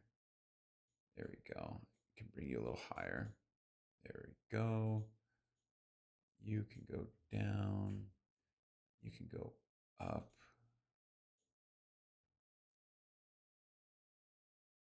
I do want to add you further away. Oh, there's some depth to it. So it doesn't look like they're just like on top of each other. And that's looking pretty good. So now there's like an actual jungle back there. And then we can adjust again all the different palm trees, but for right now, this is looking pretty good. I do want this to be a little more filled in though. So the next thing we can do is go over, I'm gonna eject, I'm gonna start adding some driftwood to our scene. So click on this. I'm going to slow down my screen and then go over to Fab. Again, we have these picked. These should all be the branches, but these are our big boys. So let me kind of move you. You kind of look like you're like that.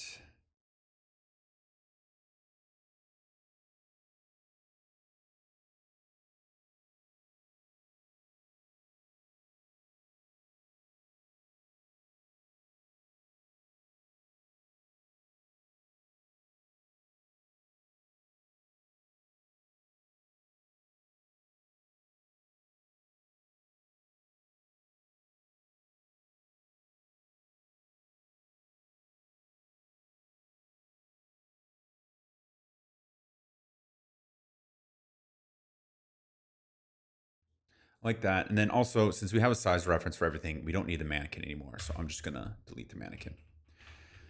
Now, the next thing is to kind of add in some more foliage to our scene. And what I want to do is go into foliage, and now we can focus more on the grass. So I'm gonna exit out of the palms, click on our two grass pieces, which is U4, and just paint you and kind of see how this looks. I know one grass is much smaller than the other. They are pretty closely aligned though. So I'm going to click on this grass right here and make U 0.5 and 0.2. Paint again. That's a much better size. And then now we can delete. Now the next thing you can do is change the density. Now if I increase U and paint, the density is going to increase, but it is still pretty sparse and we want this to be a lot thicker. So to do that, oh, the QQ grass is actually pretty tall. So I'm gonna click on this real quick and also reduce this. Let's make it 0.75 and 0.65. Let's delete and paint one more time. Get close so we can see it and it's looking pretty good. So I'm gonna delete all this.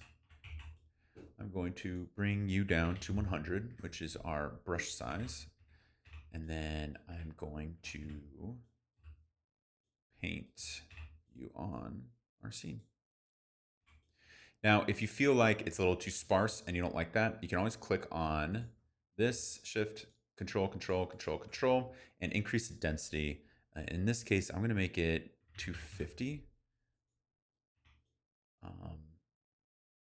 I think that's pretty good, actually, especially once you start adding in the QQ. The next thing you can do is, if I go out here, you'll notice that the grass kind of comes in and then disappears and then comes in and disappears. If you don't want that to happen, what you do is go over to the bottom right where you can enter the console commands, type in foliage. And what you're looking for is force foliage LOD space 0. Click it. LOD 0 will be applied to all the foliage, and thus the foliage will be forced to show itself because LOD 0 is level of detail 0, which means it's the highest quality must be shown. So if that's happening to you where the foliage is popping in and out, that's how you fix it. And now that we can see the full foliage, I'm noticing that it's a little too thick. So I think what we can do is go back in, delete what we have, and maybe just decrease this down to 100 on the QQ grass and paint it in. That's looking a little better. And I think we can kind of go with this and then just kind of add the foliage in throughout. Don't be afraid to clump it either. It's not really meant to be like in one area. So we can definitely have fun with clumping it and then adding it throughout.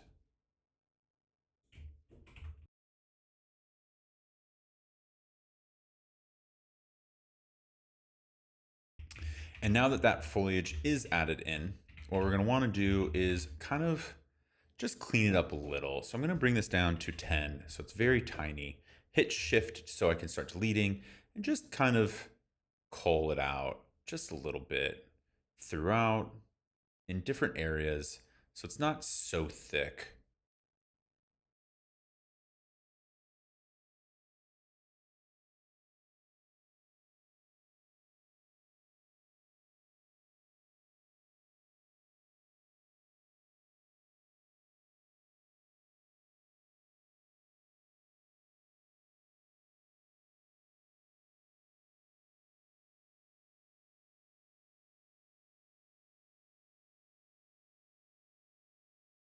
Now, the one thing I do want to call out is you're going to see that we're kind of getting a bunch of different colors of green, which does look a little odd.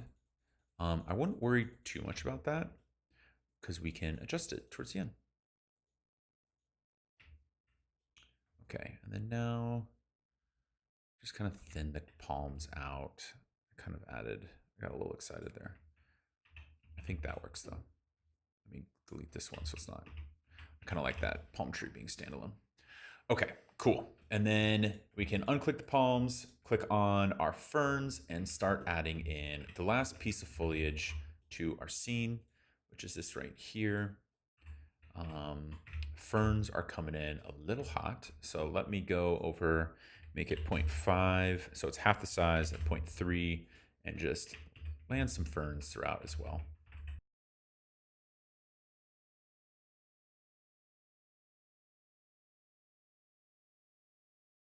So now that we have all of these in our scene, I can go back to the camera, pilot, and the idea here is we now want to slowly blend the colors so it feels like it's one cohesive scene.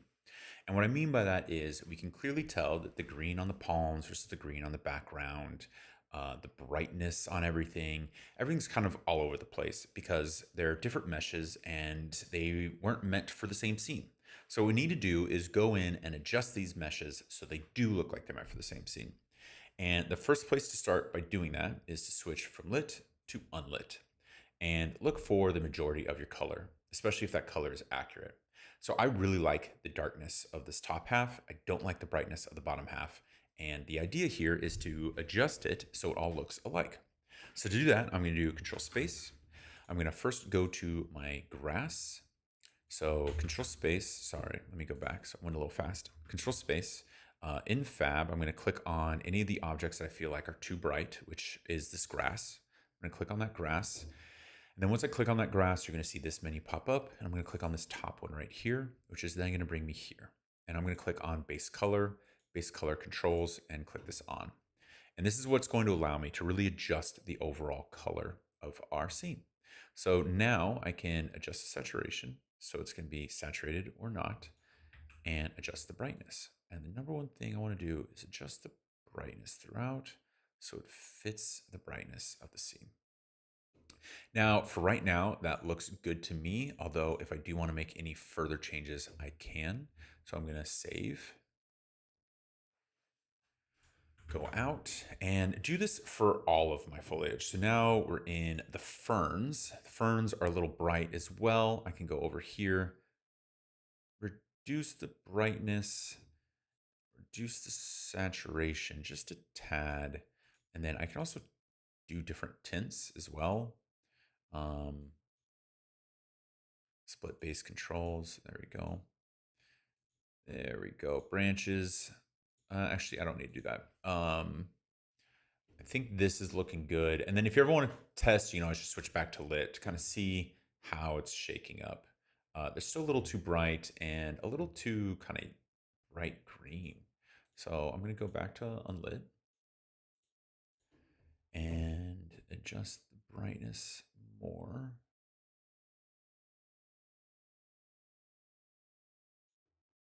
Maybe the contrast is a little Saturation's a little low.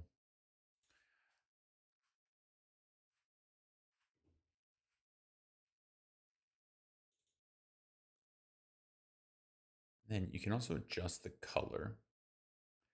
It's a really good way of keying it in. That looks pretty accurate. Perfect. Cool. Okay, close. Then I can go over to the palms now. These right here should work. Double click on the top material, go to base color, double click here. And the idea is you want to blend them in so no one can tell the difference between what's what in lit mode. Again, click on this one, open it up, double click on the top color. Nope, we're already in it. Let's go over here. I'm just gonna adjust this, see how it kind of blends in now with everything around it. It's exactly what we're going for. Okay, close. The last thing here I think is the grass. So let me go over to the wild grass, click on you, click on you.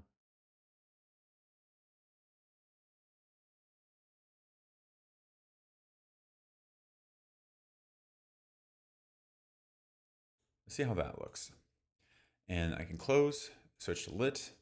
And now all the colors are blended much better than they were before. I would say the grass is probably the one thing that we could still increase a little bit. So I'm gonna go back to unlit and kind of work on the grass a little more. So I'm gonna double click right here. The grass has some yellow to it. So I think we can actually tint color. Maybe we can adjust the overall color.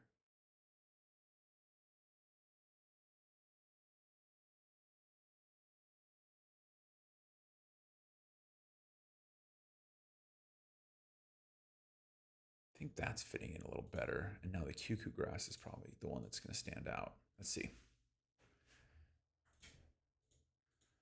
Yeah, that's looking a lot better. And now the other grass is a little too aqua. So let me go in here.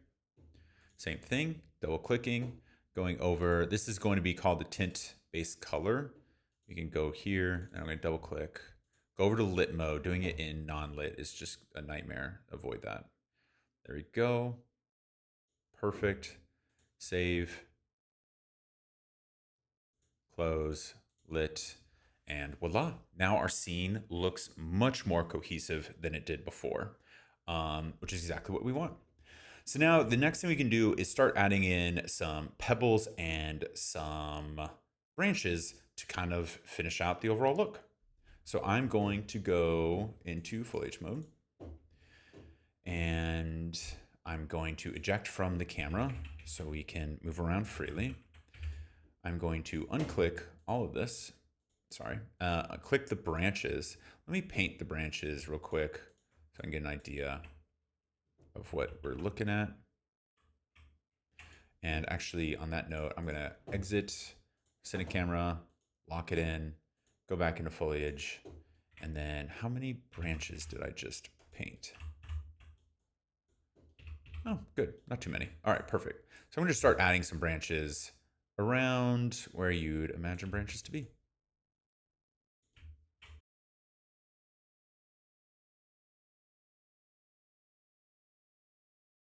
Now the next thing I'm going to do is now we can go into control space, click on our rocks and add our rocks. Now that the rocks are added, I can just click this, click on the rocks. The rocks sometimes come in pretty large. So let's see how we're doing here. Oh, the rocks are actually really good sized. Perfect. So now with that, I'm going to increase U to 0.3, U to 200, and start having some fun with some rocks. Rocks feel pretty natural to be pretty much everywhere, so I'm just gonna paint them like this. I'm aware it's a little lazy, but it'll work, it'll work. And then, now that that's done, I can decrease it to 100, and slowly paint them out. I kind of like erasing more than I like adding because it helps you kind of get a better look of things. Because once the rocks are in your scene, it's easier for me to like imagine like, all right, rocks are supposed to here, and like, no, rocks look weird here. So I kind of like painting things in and deleting. I think as you keep moving in Unreal, you'll find what works best for you. But I generally like that workflow the most. Rock shouldn't be there. And then this is just heavily rocky. I feel like water would wash a lot of that away. Okay, back to here, setting camera actor, pilot, and we're looking pretty good. So now the next thing that I want to do is fix this sky. So I mentioned earlier that I want to use HDRI. What we're using right now is just a base Unreal Engine sky. It's not bad, it's not great. So let's bring in HDRI, learn something new, and hopefully improve the sky while we're at it. So to add in your HDRI, you need to download the HDRI that I have linked below on my Ko-fi page. So go there, download it, and once you've downloaded it, you can do Control Space on your to bring up your content browser. Right click, go to New Folder, and just name this HDRI. Once you do that, you can open up that folder and you want to import the HDRI that you just downloaded. So to do that, you can go over here to this import button and then find wherever you downloaded it. In our case, it is called Ocean Sky _10K. I'm going to click on that and open it. And when you do so, it will import and show as a texture cube. Now that you've done that, the next thing we need to do is get rid of the environment that we brought in. So I'm going to close everything. Go to my directional light, exponential height fog, sky atmosphere, skylight, and volumetric cloud, and delete it. Now that everything has gone dark, I'm going to go over here to the box with the plus, go down to the Place Actors panel, and type in HDRI in the search bar, and you're going to see HDR backdrop. Once you do that, just drag and drop it into your scene. Now you can close down the Place Actors menu, and this is our HDR cube right here. So it looks horrible right now. We'll make it look a little better. So the first thing you want to do is go over here to size, where it says 150 in the details panel. Make sure you have the HDR selected. Landscape actor, nanite mesh needs to be rebuilt. We can do that later.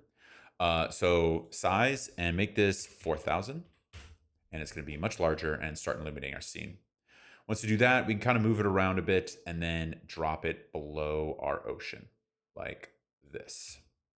And then now that we have this added in, the next thing we can do is go over here where it says cube map and click on the drop down menu. And if you have already uploaded your HDRI like I have, it should pop up right here, Ocean Sky 10K. Click on that, and it will now be in your sky. Now, to move your HDR around, it works the same as any static mesh. I'm going to click R to get, or E to click the rotate, and I'm just going to move it around to a point that I like, which is right here. And then I can lower it a little bit to kind of hide it. Right now, what's happening is it's darkening up the scene because the bottom of the HDR is black. But what we're going to do soon is actually raise the ocean floor and kind of cut that off. So right now, just leave it as it is. Now, the next thing we can do is bring back in a directional light. So I'm going to go over here to the box with the plus instead of going to the environment light mixer. And I'm going to go over to lights and add a directional light. Now it's going to be very bright at first, which is okay. But what we want to do is click on our directional light, and we want to line it up with the light in our HDRI so all the lighting is accurate. So I'm going to kind of push it all the way down so I can see it reflect on the water, which is going to help me out a lot. And move it around. That is keyed in pretty nicely. And then now I can lift it to a point that I like. And then I can switch over to the Lux and change this to 2. So that is looking pretty good. But the next thing we want to do is bring in what is called a post-process volume. Now, post-process volume is awesome because it really allows you to adjust pretty much everything you'd want to adjust towards the end of your scene to get the lighting and the look the way you want it to be. So to add that in, I'm going to go to the box, the plus, go down to volumes, and in the volume menu, If you go all the way down about midway, you can see the post-process volume. And now this box is the post-process volume. I'm going to quickly add these to my environment so it's in the right area. I'm going to click on the post-process volume. And the first thing you want to do is click in bound. So what infinite extent unbound is right now, the post-process volume is only going to affect what is inside this box. And if you click the infinite extent like this, it is now affecting your entire scene. So everything you change in the post-process volume is going to affect everything. So that's usually the first thing you ever want to do whenever you're using post-process volume, especially if you obviously want to have it affect your entire scene. The next thing you want to do is type in EXP to get an exposure. And you're going to click on min and max EV100. And I'm just going to go in here and make both to -1. And again, this is just kind of playing around. After putting in -1, I'm going to put -2 in just so it's a little brighter because I want it to be a nice and bright, happy scene. If you still aren't too happy with the way it looks, you can always go over here and make it 2.5, a little brighter. And then the other thing you can do is right now, the directional light is just a pure white light. It's not really bouncing off of any atmosphere. So an easy way of doing this is you can look towards your sun. So you're getting the actual sun's color. You can click on the light color, click on the eyedropper, and then you just want to click on the sun. So it is copying the color a little more closely. So it aligns more with your HDRI. So now that that is done, I can go over to the environment to bring up our ocean floor. So right now our ocean floor kind of goes a little deep like this, and I want to have it be a little more gradual, have the ocean be a little more shallow, like kind of like a tropical island. So to do that, I can click on the water body ocean, and I can go down to where it says channel depth, and I can reduce this to, let's say, 700. And when I do that, it is now going to slowly go down until it hits the black over here, which fits our scene very nicely. And then you can also just drag your HDRI down lower as well if you ever want to ensure that it is kind of not in the way of your scene. So with those changes made, I can go back into Cinecamera Actor and click Pilot, and I can adjust this as needed, but overall, I'm really liking the look of our scene. So now that we've made all those changes, what's left is really bringing in the camera sequencer to make all the final adjustments. So I'm going to go over here and just rebuild. All this is rebuilding the landscape so we can get the displacement back in our scene. And once the rebuild is done, I can kind of lower this just a tad. I might actually increase this so we have this shot. And then now I want to set up the shots in our scene. So to do that, what we need to do is bring in something called a level sequencer. So I'm going to go over here to the clapperboard and click on Add Level Sequence. And once I do that, I can just click the content and click Save. And I named it New Sequence. I would say you usually want to rename it. So in my case, let me just go over to Edit, Rename, and I'm going to call this LS for Level Sequence. And I'm going to just call this Main. Enter. Now, once that happens, you can click on it, go over to Add, and add the camera to your track. And then right away, I can hit Transform, and now our camera is locked to the track the way it's supposed to look. And then I can click on here to get the exact look of where the camera is going to be. After that, I can adjust the camera as needed and kind of work on the shot that I want. So in my case, I just want one nice pull-in shot, and then I'll work on 2 other shots so you can kind of get an idea of how to really build out in the level sequencer, but really kind of going over 3 shots should be plenty to fully explain the level sequencer. And then from there, the creativity can take you as far as you want. So right here, we just added in a keyframe by clicking this plus sign, which is this little dot right here. Now, if I go to the very end, once I'm at the end, I can now move my camera, and I'm going to just have it go like this, and then click again to add another keyframe. Now what this is going to do is this means the camera is going to follow in between both keyframes. So when I click play, it is going to move between both keyframes. Now, the other thing I want to call out is right now you see a little red circle, and that little red circle actually means something. So if you right click on it, you're going to see this right here, which is Cubic Smart Auto, Cubic User, Cubic Break, Linear, and Constant. Now, constant basically means it's never going to move. So if you made it constant, the camera's just stuck there.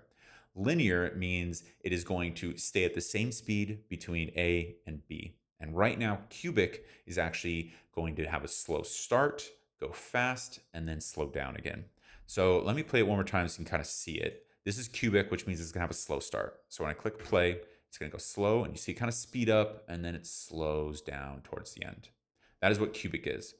Linear, if you right click on both and switch them over to linear, is going to move in one straight line, just like that, which is what we want for this scene. The next thing you do is go down to these numbers, which is the view range, and you can increase this. I'm going to increase it to 500, and then I'm going to move this red line all the way to 300, and then extend this shot all the way to 300 as well. And then when I click play, we're going to get a nice, steady pull-in scene in our beautiful tropical island. Now, that is our first shot, but it's missing some things. One, it's a little stagnant, doesn't really have any movement. And two, the aperture could probably be increased to make sure that everything is in focus. So you can always increase the aperture. I'm going to make this one to 15. That way I ensure that everything's going to be in focus. I don't want anything out of focus for a nice tropical scene. And two, we want to add some camera shake. So to add some camera shake, I can do Control Space, go over to content, right click, and add blueprint class. Once you do that, you can go down to all classes, and right here in the search bar, type in camera shake, and you can click on camera shake base and click select, and then just name this camera shake underscore A. I'm just going to name it A in case I want to add another different camera shake, and then I'll name that one B. Once that's done, you can open it up, close it, and then open it up again. The only reason I do that is it comes with the grid. If you don't want to see the grid, close it, open it up, and the grid will go away. If you open it up and left it open with the grid and look to the right of the screen, it would just be what you see right here, which is really all you need. So for this, I'm going to go over to root shake pattern, and I'm going to move this down to Perlin noise. And then I'm just going to bring all these down. The first thing you want to change to get this correct is duration. You want to switch it to 0. The reason you switch it to 0 is that means it'll be infinite, whereas if you don't have it on 0, it won't be infinite. So just a call out there. The next thing is the X, Y, and Z, and the pitch, yaw, and roll. You can individually affect the frequency and amplitude of each. Amplitude is how much it's going to move up and down, left and right, or yaw and pitch, how much really it's going to do those things. Frequency is how often it's going to do those things. So in our case, I want to change this down to 0.75 and 0.75, which is the multiplier. And then I'm going to make the amplitude 0.55 and the frequency 0.75, compile and save. So now that those changes have been made, so it's 0.75, 0.75, 0.55, and 0.75, I can close it down. And I can go over back to our camera sequencer, look at the Cine Camera Actor, and click on this little plus sign. When I click on that, right away, you're going to see a bunch of options. One of those options is camera shake. And if you did everything correctly, your blueprint will be right there. You can click on that, and it'll add to your scene, which is going to be this yellow line. Now, the yellow line denotes when the camera shake is on and when it's off. So right now, we need to have it envelop our full scene. Like so. And then when you click play, you're going to now have camera shake. And then you can adjust this any way you want to kind of key in the look that you're hoping to get. Now, the first thing I notice is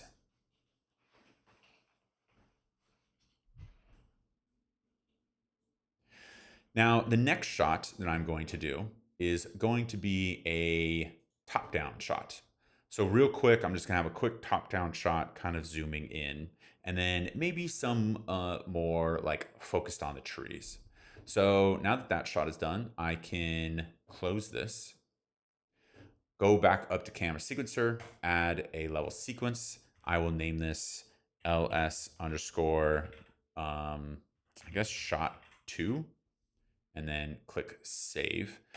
I will admit my naming conventions aren't the best. Truthfully, we're going to put all these into one kind of level sequence as a master. So naming it main doesn't make sense. So I'm actually going to rename this real quick into shot 1. And then maybe let's spell this correctly so it's all clean. ls underscore shot 2. And then I'll drag it up into cinematic.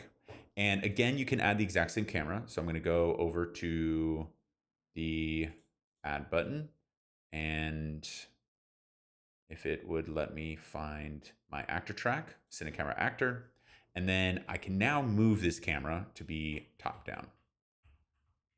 So I'm going to do something like this. I guess it doesn't look as cool as I was hoping it would look. Maybe something like, you kind of see the grid lines, so I don't know if I like this shot. All right, maybe we can do,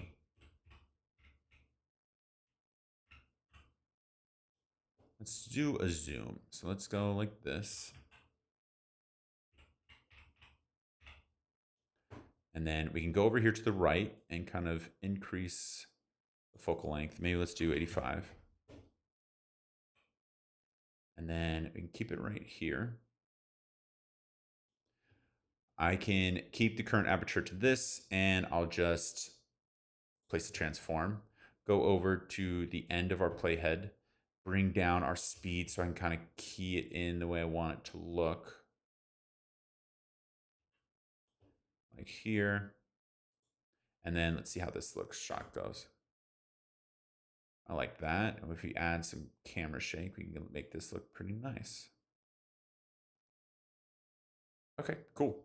So now that that is there, I can go over to our focal length, or sorry, our manual focus. And I'm going to go to the right where it says focus settings. And I'm going to click on this little dropper, and I'm going to select our tree. Real quick, I'm going to go into foliage mode so I can click all of them on, and then kindly delete that one right there.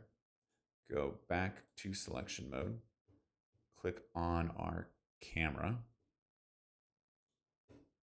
I now know that it is at 837. I can lock it in. And then I can go over here, just make sure it doesn't move. That is 79, so that we can copy you. Click on this, paste it, and pin it. So that way our manual focus is always going to keep this tree in focus. And then again, we can click on the camera actor, go over to shake, and add this. So now we have our shake added in. And this is the per example of why I like to make multiple shakes. So for this, I will duplicate it since the shake is obviously too much, and I will name this B. And in B, I will calm everything down. So 0.25, 0.25, 0.15, and 0.25. So B is going to be much calmer. I can delete U, go through and add in B, and click play. And now B's just adding some nice movement to our scene. Now I want to create one more. So for that one more, I'm going to exit out of this camera sequencer, open another one, name this ls underscore shot 3. Click save, bring it into cinematic, add again, go to our actor, add in our camera, and then now let's just find like a really nice kind of shot. Maybe we can do like an ultra wide.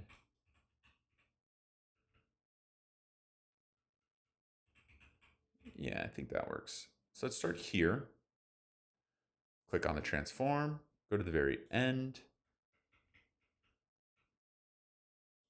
Click on this one, click play. And that's looking really nice. And I also think our capture B is probably where we want to hang out, or our camera shake B. So I'm going to go back in to camera shake and add B. And then line it up. And there we go. I'll extend it. Go over to 150 maybe.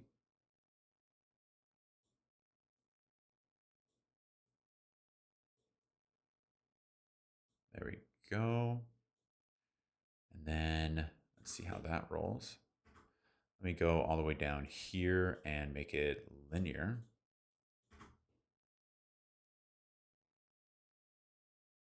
Nice. So now what we can do is make one more sequencer that will be kind of our main one.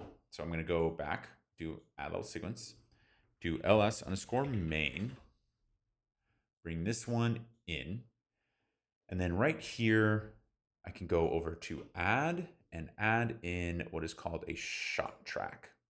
And once the shot track is in, I can click on the plus, and I can pick our different shots. So unfortunately, it's remembering my initial pretty bad names. So I'm going to do my first bad name and kind of increase the size of our shot track so everything is showing.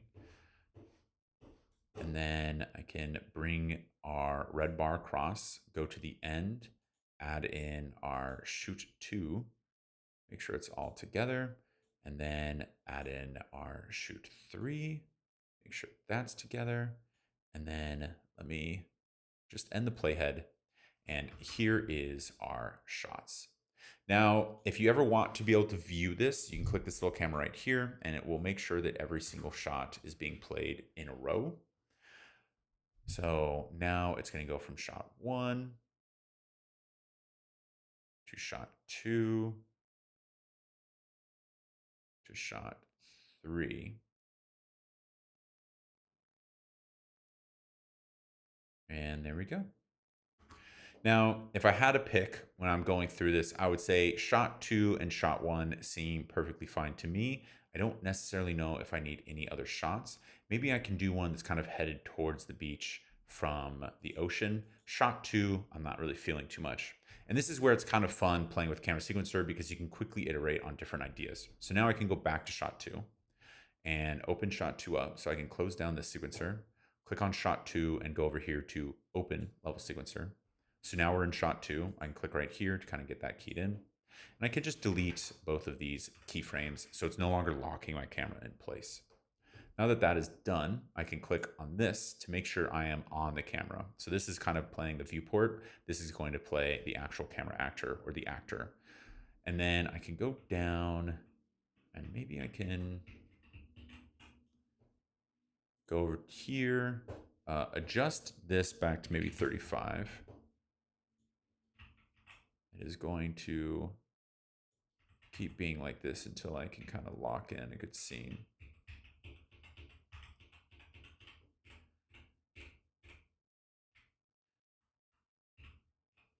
Maybe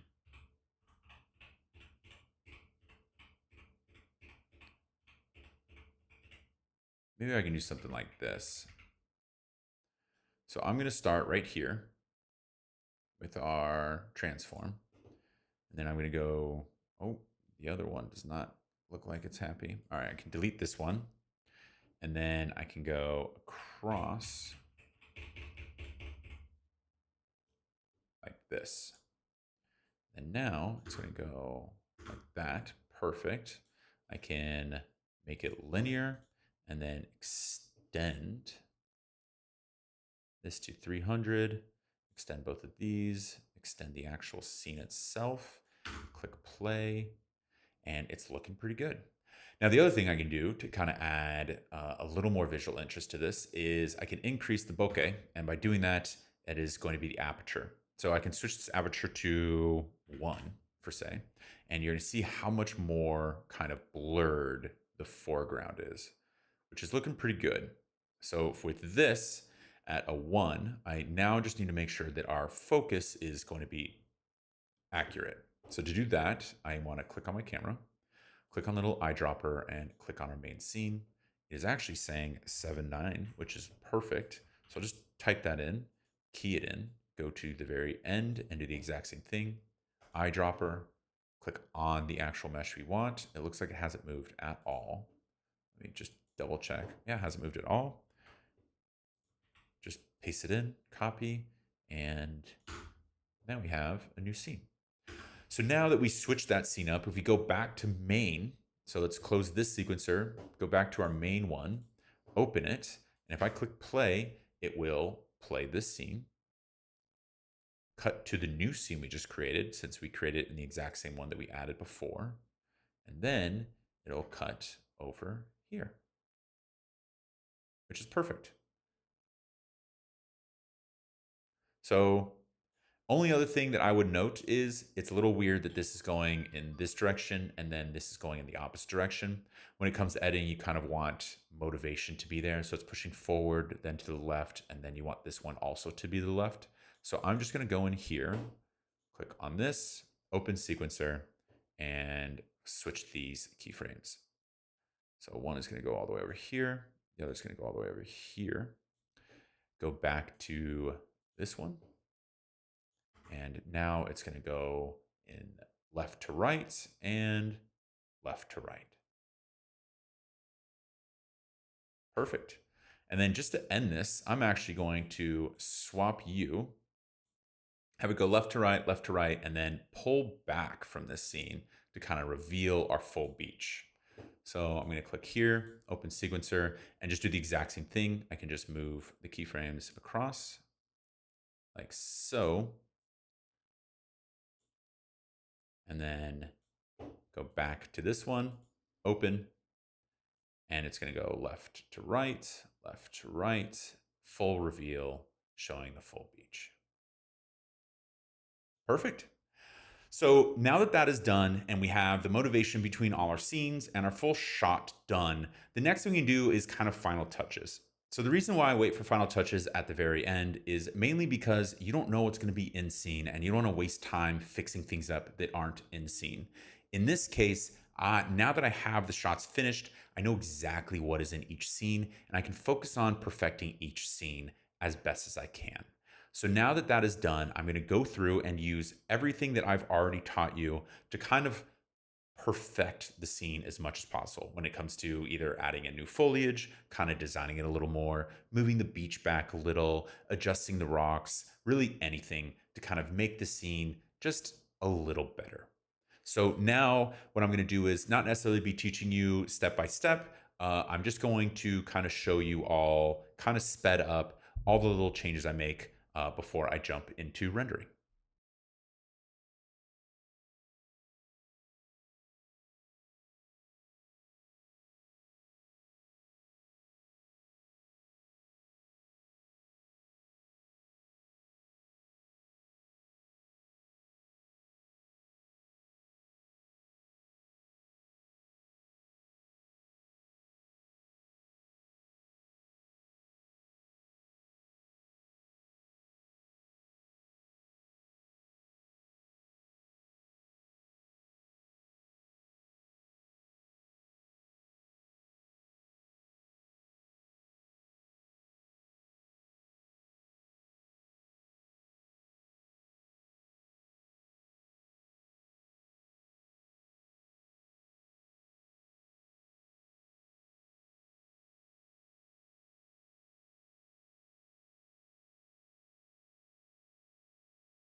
So now that you've made all the final changes and you're happy with how your render is looking, it is time to export. So to do that, what you want to do is go over here, click on these three dots, and make sure that Movie Render Queue is enabled. If it's enabled, click on the clapperboard, and you're going to get this right here. First thing you want to do is go over to Unsaved Config and go over to this plus settings. Once you do that, you want to add in anti-aliasing, game overrides, and .exr. So .exr is 16-bit, which means when you go to color the scene, it is going to withhold as much information as possible so you can really adjust it as much as possible. I keep JPEG mainly because when you start rendering, it's nice to be able to click on the files as they're rendering to make sure they're rendering correctly, because sometimes they don't. And .exr is not, I guess, something that Windows can natively look at without downloading a plugin. The next thing is deferred rendering, which is really just the Lumen version of rendering, so that is fine. After that is anti-aliasing. Anti-aliasing is really a way for the program to export multiple scenes of the same scene and compile them. That way we can, reduce noise and reduce any glitches as well.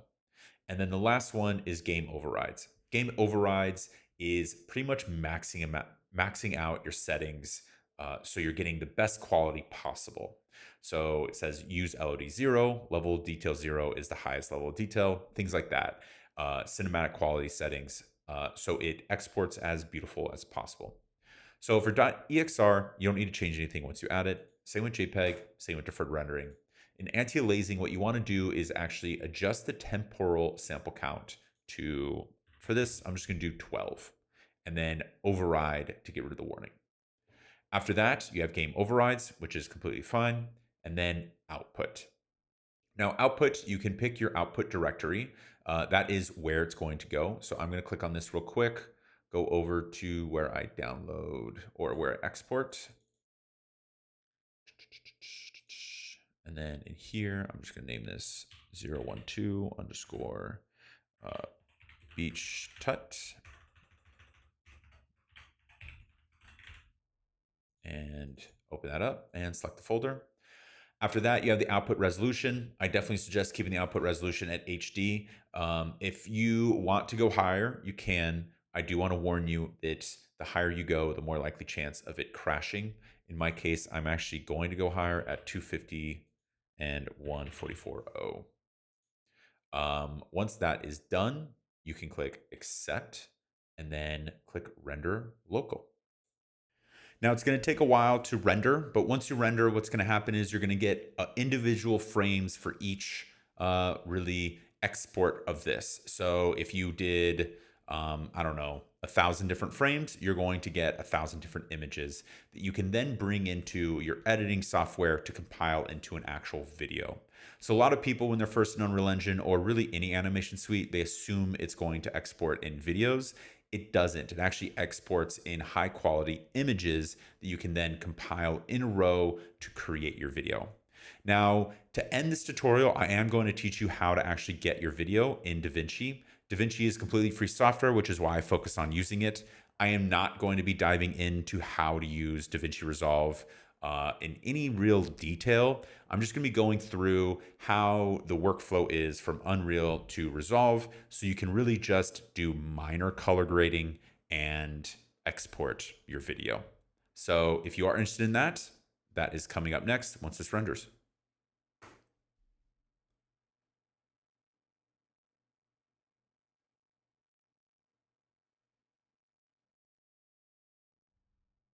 So this is DaVinci Resolve. Once you download it and open it up, this should be the first thing you see, which is really the project menu. And what you want to do is just go down here to New Project. Once New Project pops up, you can name this whatever you want. I'm just going to call this beach_render and click Create. Now that that's done, to kind of preface this will be a very quick tutorial. The idea here is really just going over quickly how to bring in your Unreal.exrs and get a video on the other end. So in that vein, what you want to do is go over here to the left where it says media. This is where you're going to upload things into DaVinci. Now, from there, you can go over to book 4 or wherever you saved it. In my case, I saved mine in book 4, but go to where you downloaded or rendered your .exrs. Once you find that folder, you're going to see a .exr and a .jpeg if you downloaded JPEG. What this is a compiling of all the frames. You know this because it says 0000-0639. So in my case, I'm just going to drag the .exrs over into our screen, down to the master. From there, you can go over to this tab, 3 over to the edit tab, and click on that. And then you can drag and drop your video in and kind of zoom in. So playing through, I think the first thing you're going to notice is the color is completely off from what you had in Unreal Engine. Do not worry, there's an easy fix. So I haven't really heard much about this from really any other creator, but it's something that I've consistently come across.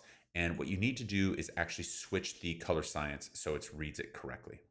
To do that, I believe it's over in File, Project Settings, and then Color Management. And what you want to do is add something to the input lookup table. So right here, you can go to No LUT Selected and scroll all the way down, and it's linear to sRGB. Click Save, and now we are looking like what we saw out of the render. So if you click play, this is going to be your entire scene. Now, if you want to learn about DaVinci Resolve, I believe there's much more much better YouTubers to kind of look up to learn how to kind of layer in music and color grade to get the look you're going for. But what I just went over, I think, is the main piece when you're coming from Unreal Engine. From here, you can really find any other tutorial on YouTube that will teach you how to use Resolve. But the one quick thing I am going to go over is just the color tab, which is 2 more tabs over, and it has a color wheel. And this is our color tab. So it is a node-based system, which means each node will kind of work on the last one, and it's a non-destructive way of kind of editing your footage. So in our case, I am just going to add in, click Alt-S to add in 1 extra node. On this first node, this is going to be all about color, this first node is going to be all about light, and the second node is going to be all about color, and then we'll move it into the export. Again, you can find plenty of other ways of kind of color grading this from other tutorials. So on this first one, I am just going to kind of adjust the contrast, the pivot point, and then I can play with the highlights. I'm going to actually keep the highlights slightly high. I want the shadows to be gentle, and then I think we're at a good place. And if you want, you can also add a node label and just call this light. The next one, I'm going to add a node label and call this color. For this one, I will kind of play with the saturation, increase the general color of our scene. You can play with the tint if you want this to be kind of more obviously red or more blue. I'm going to just keep it on the warm side. And then you can also click over here to our curves. And the curves, I really like this menu because it's hue versus hue, which means you can adjust the hue based on other hues. So I can kind of change the color of a hue. And then hue versus saturation, which lets you actually adjust the overall saturation of a hue. So I can make the sky pop a little more, or I can make it dull, really whatever you want. In our case, I want to pop a little more. And then I can actually adjust the overall green if I kind of want the green to be a different color. In our case, I really like where the green's at, but I do want to introduce a little more green into our scene. And with that, we have now colored our scene. So this is a nice basic way of coloring our scene, making it look nice. Now, the next thing you can do is go over here to the render tab. Once you enter the render tab, over here is where you're going to input your file name. I'm just going to call this beach render v1.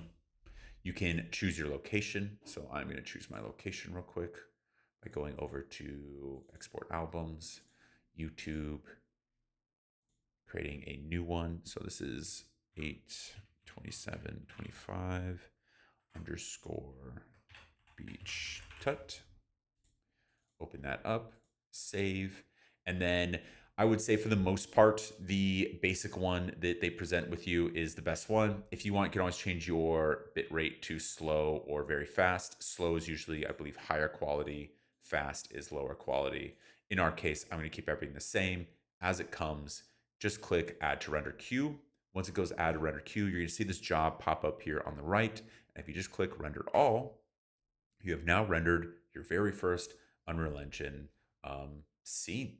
So I hope you guys like this tutorial. I try to add as much value in it as possible. Also, I really like the scene we created. So please like, subscribe, comment if you have any questions, and I'll see you guys on the next one.